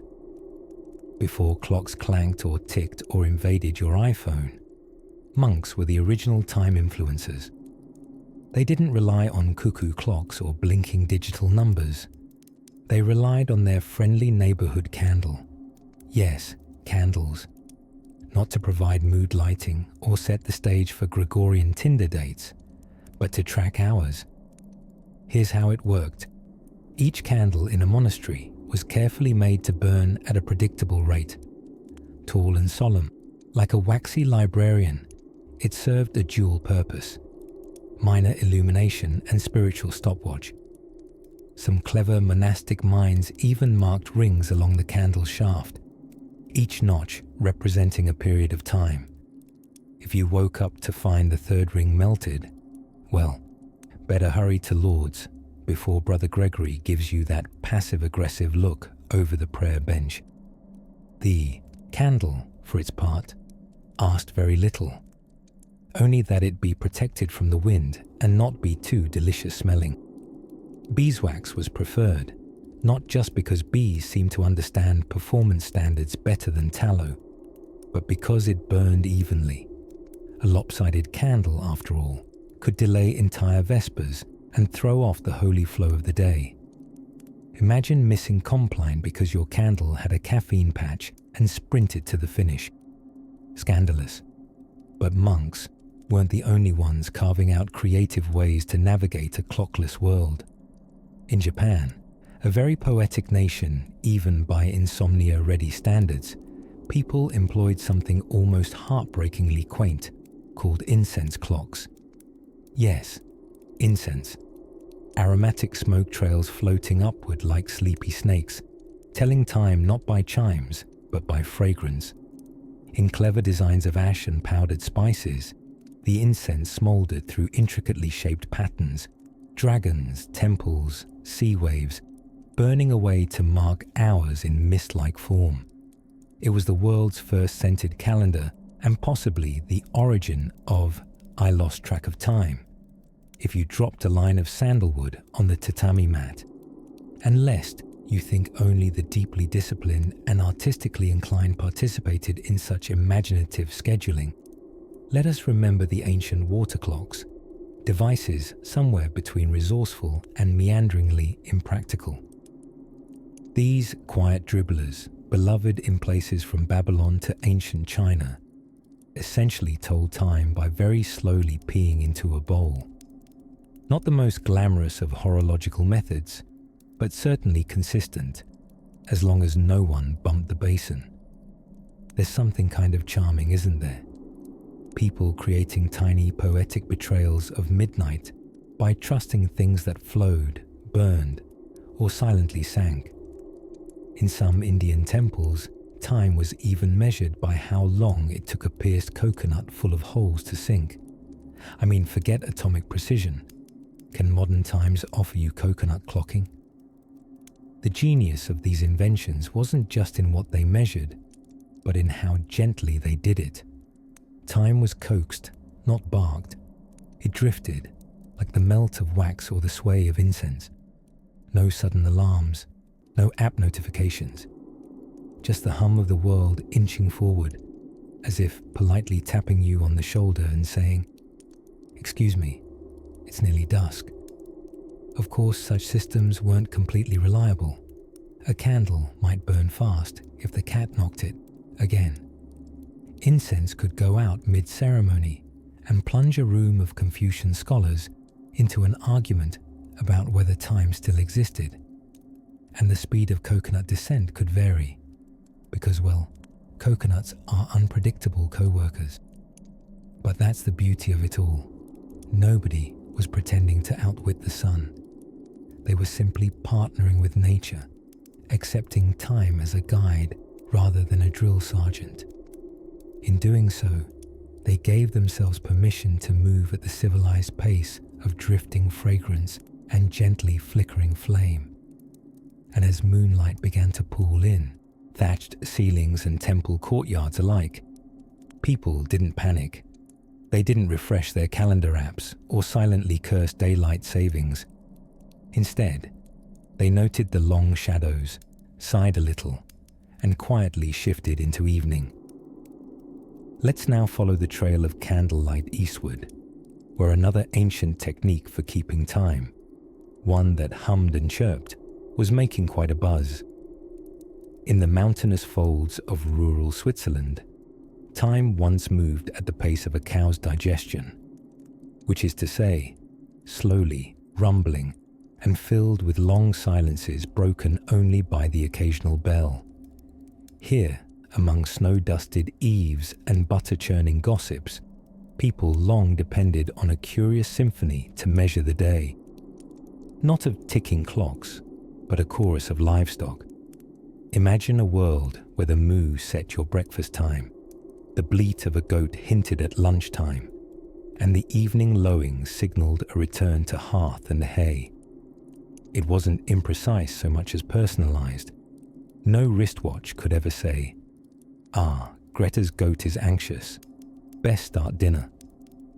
Bells dangled from the necks of animals like polite wind chimes, and their positions, uphill if it was morning graze, downhill for evening cud, told neighbors everything they needed to know without breaking eye contact with their knitting. And if the cows were particularly chatty that day, well, maybe you lingered at tea a little longer. Who could argue with a bovine schedule? This system, adorable and entirely functional in its own way, worked for centuries. But further afield, in the majestic courts and chaotic cities of Europe, where people wore more ruffles than sense, the matter of timekeeping often fell to an entirely different sort of creature, the trusty bell ringer. You see, before city clocks tolled with Teutonic precision, bell towers rang at the mercy of an honest man, typically pious, occasionally drunk, and often distracted by pigeons. His job? Ring the bells to mark the canonical hours, those ancient prayer times that divided the day like slices of a particularly devout pie. Now in theory, this was a noble task. In practice, Brother Eustace might oversleep, underring, or miscount in the dark. But nobody was particularly sure anyway, since most people weren't consulting sundials in the midnight chill. Sundials, those haughty lords of daytime timekeeping. Elegant, mysterious, useless on cloudy days, and positively smug when the sun came out just right. Picture a noble peering at it, furrowed brow and eyebrow twitching. Is it before the cock crows or after my gout flares? A mystery every time. Even the Romans, clever empire builders that they were, argued about what exactly constituted an hour. To them, an hour wasn't a crisp, unitary thing, but a stretchy creature that changed its size based on the length of daylight. Under Roman logic, a summer hour was longer than a winter one, because apparently, time shrank in the cold just like everything else. The result? A delightful mess. A soldier might be told to report at the 5th hour, only to realize that in August, that's halfway through sweating through his sandals, whereas in December, he'd barely buttoned his toga. Back in the countryside though, time was often marked by even humbler signs. The dew on the grass, the angle of shadows, the moment when the rooster went from adorable mascot to please, silence Charles.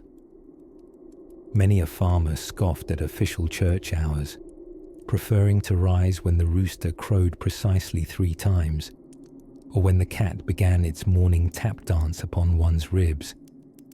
Fishing villages had their own methods. The tide, forever moon-beguiled, dictated the rhythm of daily life.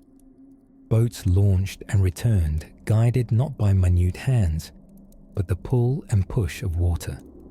An oyster might inadvertently become more reliable than a priest, signaling lunch sooner and with less chanting. In medieval Japan, monks at Buddhist temples invented ingenious water clocks, quiet drips measuring time by filling bowls that eventually spilled over with a polite plop. Imagine relying on the sound of miniature waterfalls to commence your chores. There's something transcendently peaceful about that, and something vaguely stressful if you forgot to refill the upper tank. But perhaps the most poetic form of timekeeping was olfactory. In parts of China, incense clocks burned with meticulous grace. Strips of perfume powder braided into the shape of dragons or spirals, their ashes unfurling with the passage of time. A meeting might be said to end when the lotus smoke fades, which, let's admit, is infinitely lovelier than at 2:30 sharp. As we wander through these winding paths of temporal tradition, it's humbling to realize that before quartz and atomic precision, people lived in step with the world around them. The light, the tides, the livestock, and the occasional stubborn monk with a ladle and too much water. And somewhere, in a highland meadow, a bell still jingles on a sheep's collar, gently whispering, "It's nearly tea time, you know." Let's drift now toward the warm glow of lantern-lit inns and the curious ways drinkers told time, even as their sense of it overflowed like ale on a wobbly bench. In the soft, swinging shadows of the medieval monastery, time came not in numbers, but in bells. Bells that rang through stone halls like the sleepy yawn of a giant iron cat, reminding monks to stop copying sacred texts and start praying. Again, pray, eat, chant, repeat, on cue, like holy popcorn, and all managed without a single wristwatch or digital calendar invite. Monasteries were, in many ways, the Swiss watches of the Middle Ages, only less portable and significantly holier. Inside their ivy-wrapped walls, time was measured by divine routine and the occasional accusatory glare from Brother Eustace if you showed up late to matins. These communities, largely self-contained and splendidly silent, except for the bells and the occasional Gregorian banger, became the medieval custodians of rhythm, all while desperately trying not to look like they were enjoying the cheese too much during feasts. But beyond cloistered walls, out in the wide, unpredictable hug of the countryside, people relied on different clues to plan their days.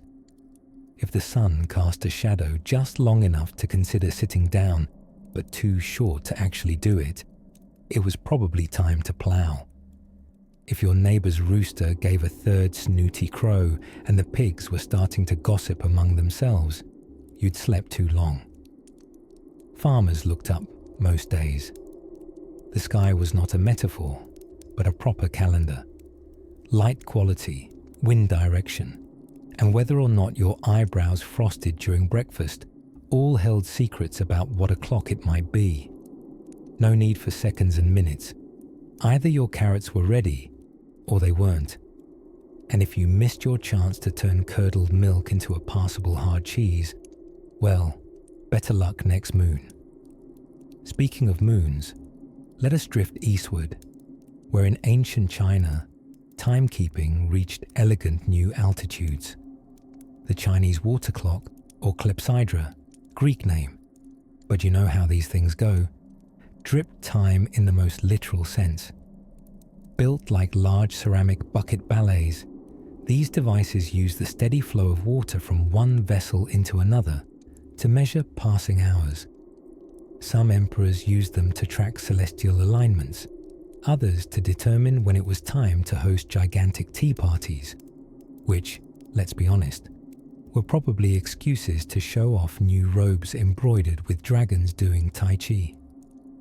These clocks became increasingly intricate, with float gauges and rotating figures that would mark the hours with delightful precision. Imagine a puppet show crossed with a plumbing diagram, all in honor of knowing when to open the lotus gates or make bureaucrats cry with poetry deadlines. Meanwhile, across the desert sands where the sun pulls no punches, the ancient Egyptians had their own way of keeping tabs on the great fiery chariot in the sky. They invented shadow clocks, proto-sundials, that could tell you whether to mow your barley or fetch the sacred cat down from the lintel. Importantly, these clocks worked only when the sun agreed to be present. Cloudy days were, one assumes, dedicated to naps or philosophical debates about how one could truly know what hour it was if one could not see a shadow. But no matter the region, one universal trait seemed to bind all pre-clock people together: the persuasive power of meals. Human stomachs have long been better timekeepers than any bell or hourglass. If the bread started smelling roasted and someone said, "Didn't the cows come in already?" well, then it was probably late afternoon.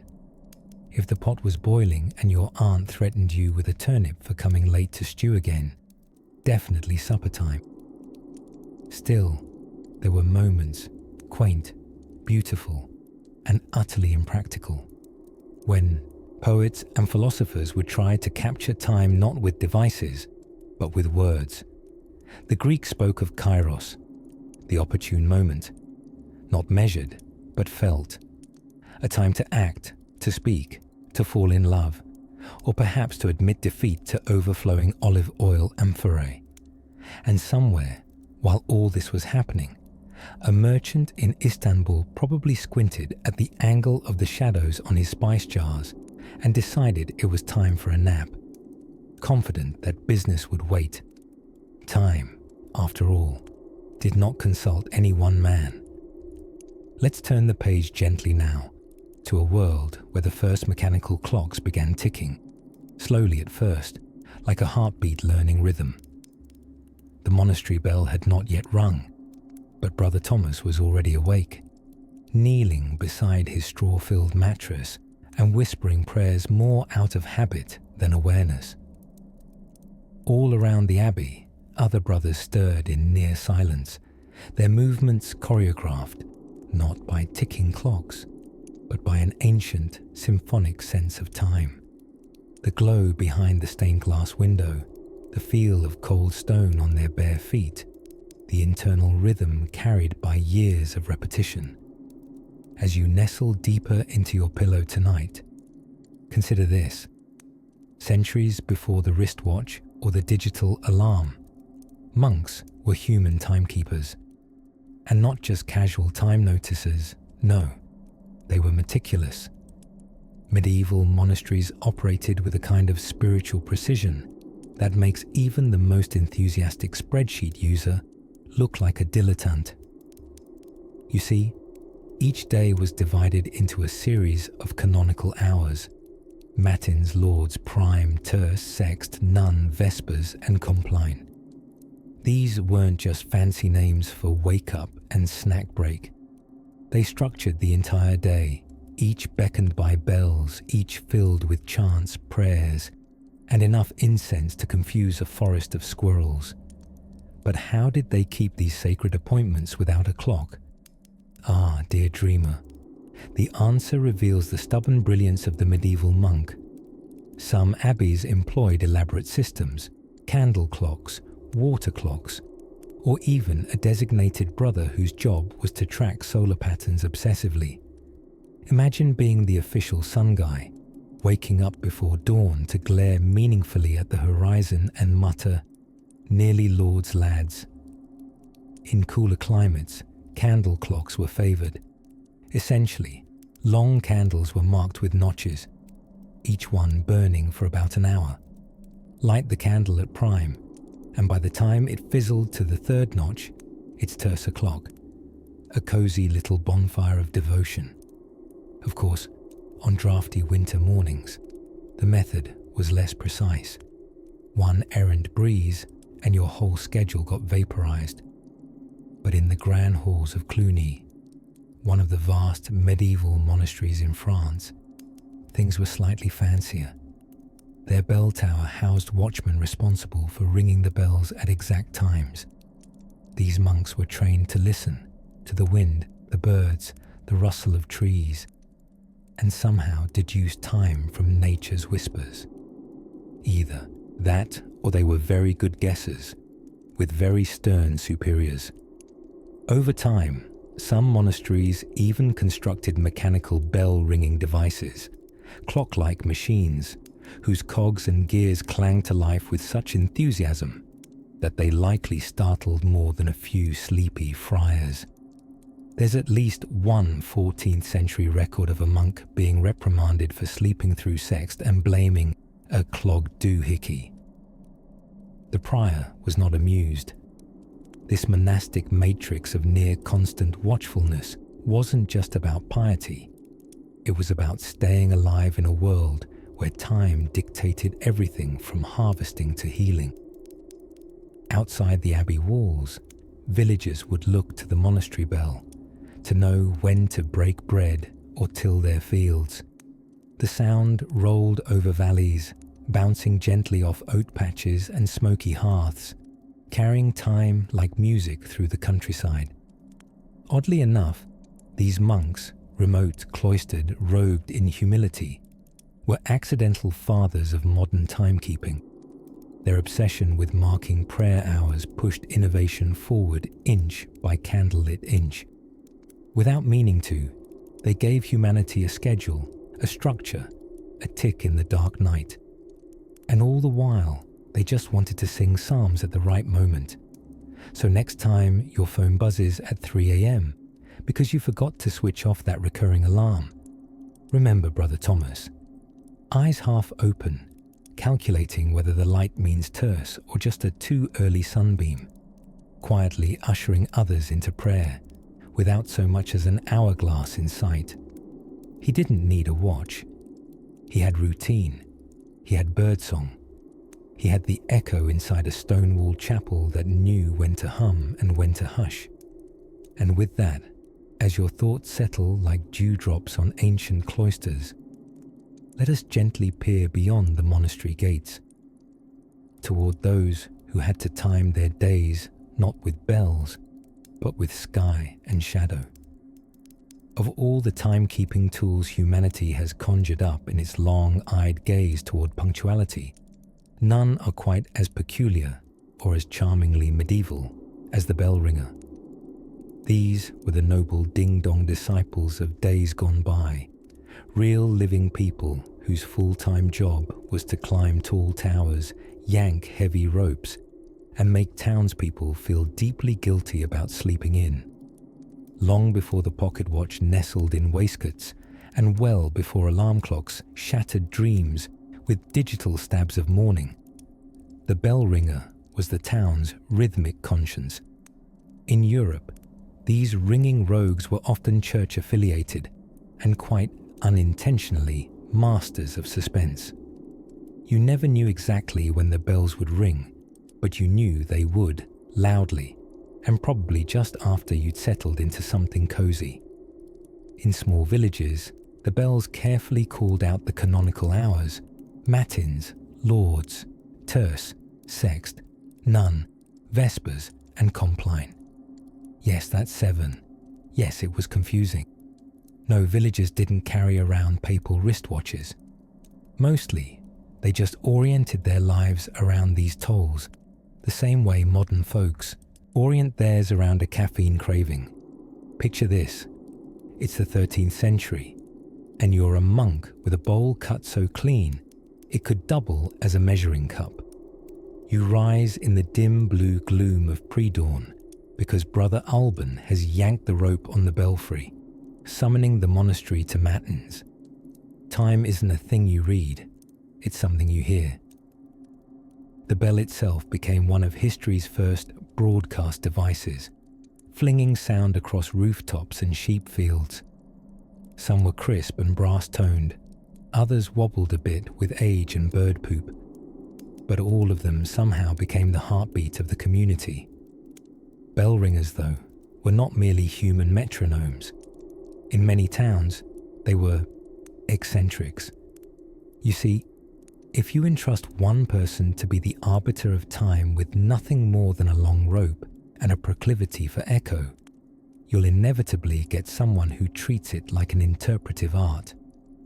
Some ringers took liberties, which is a genteel way of saying they rang the bell early if they wanted a shorter workday, or late if their porridge took a little longer that morning.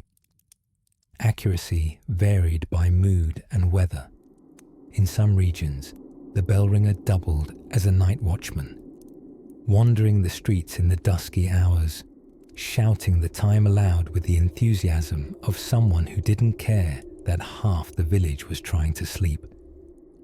"It's the 3rd hour of night and all is well," he would bellow, prompting at least one dog and 3 villagers to mutter something impious under their breath. And let us not forget the bell ringers of Italy. Oh, those melodramatic maestros. In cities like Florence and Venice, a single bell might chime out not just for prayer, but to mark city council meetings or signal the opening of the market. There were codes and rhythms, a sort of Morse code made of clangs, that people learned to differentiate over a lifetime. "Ah," a fishmonger might nod. "That's the bell for the olive shipment arriving. I must go berate someone over prices." The belfry was more than a tower. It was a theatre. Bells summoned not just monastic rituals, but weddings, feasts, and when things got really exciting, fires. In fact, fire bells were often given a special ring pattern to distinguish them from, say, the bell for everyone gathered to hear the mayor mispronounce Latin again. As time sauntered on and clocks began appearing, first on towers and later migrating into homes like particularly TikToky house guests, the bell ringer's role began to dwindle, but not vanish. Even into the 19th century, some communities, particularly in rural France and remote parts of the British Isles, still appointed official bell chimers, despite the growing popularity of pocket watches and grandfather clocks. It was less about necessity and more about comfort. There's something eternally soothing about a bell marking the drift of day into night. Perhaps it's that gentle, resonant echo that reminded people they weren't alone. That, despite everything, time continued, steady, serene, and eerily good at waking the chickens. And as we gently ring the bell on this chapter, softly mind you, so as not to startle, you can almost hear the faint clang of time's passing, guiding us onward through dusky streets and hallowed halls, to a place where shadow and rhythm dance quietly, in the moonlight, in a quiet corner of northern England during the late medieval period. A group of monks became unexpectedly dependable timekeepers, not by inventing a clock, but by turning soup into schedule. At the monastery of Lindisfarne, the daily flow of monastic life wasn't just dictated by bells. It was deeply entwined with something far more nourishing: porridge. Or more accurately, the warming, thick gruel that passed for porridge in those pious times. Every morning, the brothers would wake, pray, chant, and then gather in the refectory for their timed portion of sustenance. Now, monks of course were men of divine discipline, but they were also, it must be said, human. Over time, the lay brothers responsible for preparing meals discovered that they could estimate the time of day by how much the porridge had thickened. If your spoon stood upright unassisted, it was certainly past prime and time was slipping toward terse. If it sloshed still freely around the bowl, you were in the early morning yet. Viscosity, it seemed, was a reliable horologist. Elsewhere in Europe, humans turned nearly everything into a time-measuring device. Goose migrations, seasonal cheeses, even candle drips. Yes, candles were the medieval Swiss army knife of temporal awareness. In pre-clock England, some rather clever folks carved notches into translucent wax columns, each mark signifying roughly how long it would take the candle to burn past that point. Imagine trying to time your boiled egg with candle logic. Darling, remind me to pull the eggs at half a notch past matins.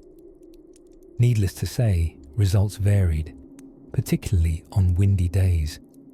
So much depended on keeping track of daylight. For traders, shepherds, farmers, or fidgeting philosophers, the length of one's shadow was the original wristwatch.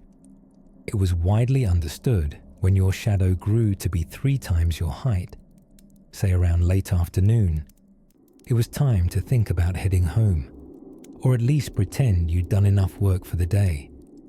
Some folks even carried portable sundials the way we now carry phones, although these unfortunately lacked alarm functions, GPS, or the truly indispensable flashlight setting. Pilgrims would tuck these tiny pocket dials into leather pouches and hold them up to the sun between prayers and sore-footed sighs. Then there were roosters, nature's exasperatingly punctual alarm clocks. They crowed not only at dawn, but often just before, perhaps to annoy, or perhaps to prove to their fellow poultry, who had the sharpest internal time management. The crow of a rooster, combined with the stirring of hearth embers and the sound of pots beginning to clang, let villagers know that another day, ready or not, had begun. In China, long before watches and wall clocks ticked their way into homes, remarkably ingenious water clocks were already mastering the art of temporal regulation. These devices gradually dripped or poured water from one container to another. It sounds peaceful now, but at the time, it was considered the height of precision engineering. Entire towers were built around elaborate systems of gears and vessels, trickling their way through the imperial day. Poets, of course, had other metrics. The Tang Dynasty poet Bai Juyi once wrote of watching the blossoms fall from a cherry branch to mark the passing of an afternoon. It may have been less reliable than a Swiss movement, but certainly more romantic. Perhaps loveliest of all were the star clocks, constellations used to tell the hours of the night. Sailors, desert travelers, and wandering monks would track the position of the Pleiades or Orion's belt to know how far the night had gone. Imagine being wrapped in a blanket of stars, your only ticking hand the turning of the galaxy above. And then, well, there were dreams, because often, when the sun dipped away and the candles sputtered low, people learned to measure time in dozing intervals, first sleep, second sleep, and the twilight moment in between. Time wasn't always measured precisely. It was felt, sensed, intuited from the rhythm of breath, hunger, or the sleepy shift of a baby in the next room. As evening darkened and stretched across roof beams and hilltops, people simply grew used to living inside a slower, more forgiving kind of clock. One that did not tick so much as glow, sway, or simmer. And even now, as you let your own shadow stretch out behind you into this evening, there's a kind of ancient peace in the knowledge that time, once, was something people felt, not counted. That sleep came naturally, not after the final glance at a glowing screen, but with the rise of stars and the soft hush of fire turning to ash, which brings us gently forward to another curiously unclocked moment in history. As the stars blinked overhead like gossiping eyes in the vast quilt of night, villages in the Scottish Highlands once nestled into a rhythm of life dictated not by ticking clocks, but by something far older, the cows. Yes, cows. Long before Big Ben had anything to ben about, farmers in the misty glens relied on the bovine body clock, what we might now call cow clock. Cows, being inexplicably punctual about their need to be milked, ruminated and roused the household not unlike a slow-moving, cud-chewing alarm. If the cow began to low impatiently in the dusky morning light, hooves tapping like lace-up boots on wet turf, it meant the sun was nearly up, and so should you be. The cattle didn't care whether it was a weekday or a feast day. Time, for them, was grazing and milking, chewing and standing. And, inadvertently, that meant people too woke up when the dairy did, and went to bed when the moon said, "That's enough." This cow clock methodology might have sounded movingly pastoral, But it wasn't unique to Scotland. Across Eurasia, barnyard beasts strutted their way right into humanity's sense of temporal order. In some corners of medieval France, monastery clocks were maintained by watching the behavior of birds. The peasants may not have known it was exactly 6:17 a.m., but they knew it was when the magpie sings near the south hedge, which, frankly, may feel even more precise. Meanwhile, ancient Japan had a deeply poetic sense of time, dividing the day not into fixed hours, but into 6 segments governed by zodiac animals. Instead of, it's 3 in the afternoon, one might say, it's the hour of the monkey. Try explaining that to your boss when you're running late. Sorry, I got lost sometime between snake and horse. But back to those without structured calendars or wristwatches, or any watches really.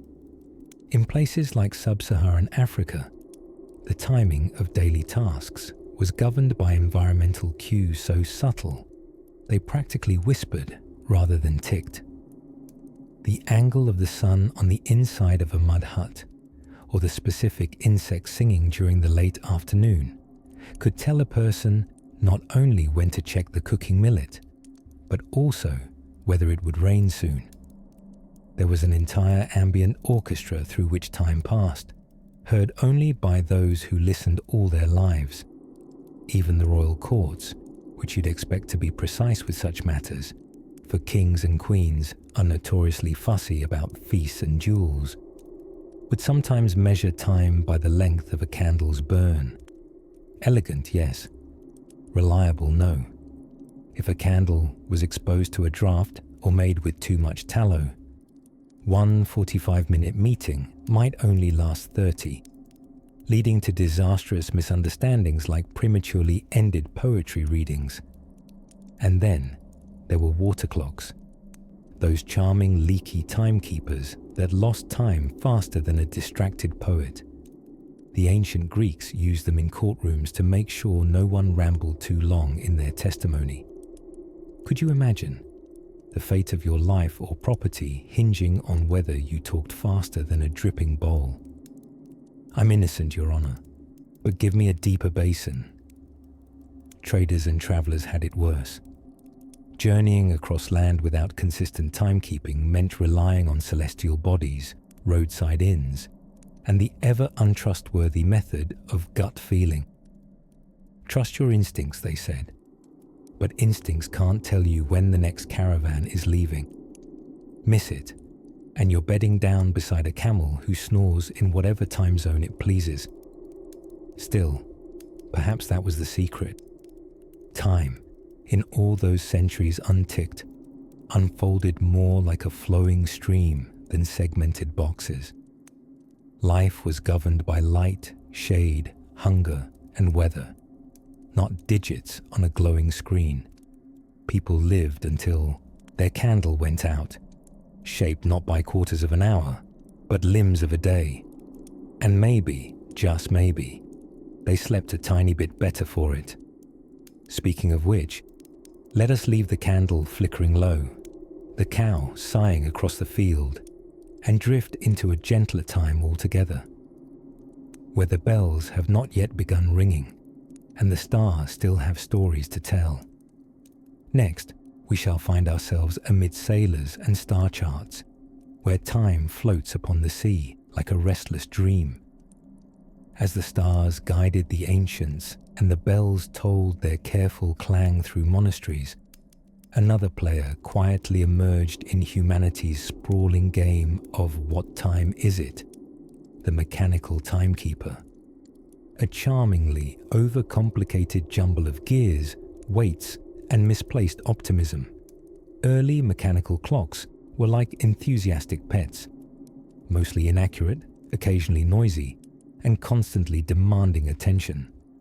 In medieval Europe, around the 14th century, large and rather serious-looking clock towers began cropping up in towns with an air of importance, rather like debutantes making their entrance at a ball, only with more brass and less dancing. These clocks, though undeniably impressive, weren't terribly concerned with precision. Their job was not to tell you it was 4:17 p.m. and 28 seconds, but rather that something was probably happening now, give or take half an hour. The first of these horological hulks ticked and tocked, not by springs, which would come later, but by weights attached to ropes that unwound ever so dramatically.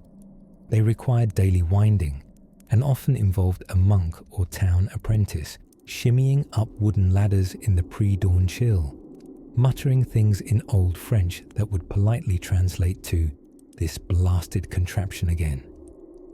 But people loved them. These early public clocks didn't just mark time, they created it. Suddenly, the world took notice of things happening at regular intervals. Bells that once chimed for prayers began regulating market hours, signaling mandatory bath times for the more hygienically inclined, and providing a convenient excuse to end dull conversations. "Oh look, the bell's rung. Must dash." This rise in mechanical timekeeping gave birth to our modern fascination with punctuality, which, strange as it sounds, was not always considered a virtue. Once upon a decidedly lazier time, being late just meant arriving after someone else. But with big, authoritative clocks barking out the hour to everyone within earshot, showing up at 10:07 when the appointed time was 10 became a social misdemeanor on par with mispronouncing someone's name at an awkward dinner party. The discipline of timekeeping trickled down, or perhaps ticked down, from bells to domes to desks. Inventors, clearly not getting out enough, began dreaming up smaller, more portable versions of these poetic contraptions. The earliest personal clocks were hefty brutes you wouldn't so much carry as negotiate with. Pocket watches appeared in the 16th century, and the gentlemen who owned them were prone to casually flipping them open with a certain practiced flourish, often accompanied by the gentle rustle of lace cuffs and self-importance. But before these pocket-sized marvels and their ticking prestige, the mechanical clock had already started shaping daily rhythms in sneaky, revolutionary ways. Monasteries that once followed sturdy routines based on sunlight and silence began synchronizing their prayers with clock bells. Workdays, once loosely defined by sunup and sundown, began assuming regular hours. Life became more clockish. Of course, being early machines, these clocks were subject to whims and tantrums. Their gears might jam, their weights might tangle, and their accuracy might fluctuate dramatically depending on the weather, the wear on their pinions, or whether the town clock winder had recently suffered a romantic disappointment. Early clock maintenance was as much about mechanical understanding as it was spiritual patience. In some cases, these clocks didn't even have faces. That's right, no hands, no numbers, no little tick-tick, just bells. You didn't look at the time, you heard it. The idea of glancing discreetly at a watch face to pretend you had somewhere better to be hadn't been invented yet. Time was not read silently, but declared loudly, like a medieval town crier shouting, "It's the 9th hour, and Margaret is still late to the apothecary." Despite their cantankerous ways and occasional habit of losing entire hours overnight, these early mechanical clocks were adored. They were marvels of ingenuity, visible proof that visible humans could, maybe, just maybe, tame the invisible monster called time. And so, the pace of life quickened, slowly. The sprawling, irregular rhythms of sunrise and rooster crows bent gently towards something more predictable. Humanity began marking its days not just by stars and seasons, but by the reliable hum of human invention, however off-key it might sometimes hum.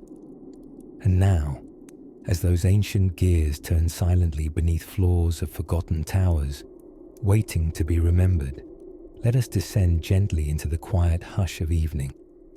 where the hands of time reach outward, not counting seconds, but coaxing us softly toward the next chapter.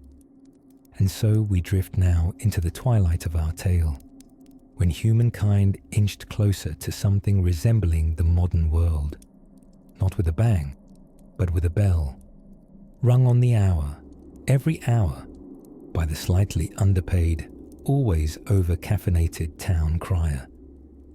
By the late Middle Ages, as towns unfurled like lumpy little quilts across Europe, life began to tick, quite literally, towards timekeeping. Mechanical clocks, those cumbersome, clanging hunks of brass and ego, began cropping up on towers like civic acne. These weren't your dainty wristwatches. These were architectural brags, monuments to minutes, huge gears powered by falling weights and maintained by men with inky hands and questionable bedtime routines. The earliest public clocks didn't even have faces, no hour or minute hands. Their only job was to ring bells at regular intervals. That's right, people listened for time, which frankly is a bit poetic, isn't it? An entire town bending its day to the mood swings of metal on metal, awakened not by smartphones, but by bells that sounded like a robot with indigestion. Time was no longer hiding in the stars or wrapped around the sun's shadow. It was clanking from the cathedral down the lane. Guilds and monasteries led the charge. Monks, those robe-wearing overachievers with shaved heads and overflowing schedules, needed precise ways to pray on time. One imagines Brother Geoffrey with a sundial strapped to his arm, scowling in the rain. They demanded better. So the clock was born, not out of scientific curiosity alone, but from a mild case of spiritual punctuality. Before long, the idea of clocking became mesmerizing. Italian cities quarreled over whose bell tower could chime more dramatically. In Milan, you might measure your lunch break by one bell, while in Siena, a totally different set of chimes might suggest it was time for wine and gossip. Accuracy, a suggestion really, but the stage was set. Time had come down from the heavens and was now booming from rooftops. Fortunately, nobody had invented snooze buttons, or Italy in the 14th century might still be asleep. Yet, most people still got by the old-fashioned way, by noticing. Farmers rose with roosters who themselves refused to consult any horological equipment before testifying to the dawn. Bakers dropped dough into hot ovens the moment the streets began to glow with morning. Fishermen kept their own internal tide clocks, somehow more trustworthy than their actual boats. Even after clocks began appearing in public, personal ones were a luxury. If you had a watch in the 16th century, you flaunted it like a peacock in a waistcoat. Oh, this? Just a little thing I keep to remind myself it's almost time for a tiny brag. Still, watches had a rebellious streak. They were notoriously inaccurate. Many ran fast or slow, depending on how often you sneezed near them. Calibration meant finding the town tower and aligning your miniature contraption with its magnanimous clangs. If the tower clock was wrong, and it often was, everyone simply agreed to be wrong together, which is perhaps the most beautiful metaphor for community you'll find. In truth, for most of human history, people weren't so much keeping time as politely nodding at its general direction. They moved with light and shadow, feast and famine, bells and birdsong. Time was less of a tyrant and more like an elderly neighbor. Respected, occasionally annoying, but mostly let be. And so, tucked beneath all this measurement and mechanism, the human spirit still wandered at its own pace. A shepherd knew more from the feel of wind than a clock's ticking. A cook could tell the hour by the color of onions in a pan. Even today, somewhere in your bones, 1,000 years of sunlight and moon phases and quiet lakes at dusk still whisper a rhythm older than any minute hand. So now, dear guest of history and dreamer by lamplight, burrow deeper into your blankets. Let time slip gently, like an unneeded glove. You've wandered far, from sun shadows to the cathedral bells. There's nothing left to measure tonight, only soft breaths and the slow accordion fold of dreams. Sleep well, time traveler. You've earned it.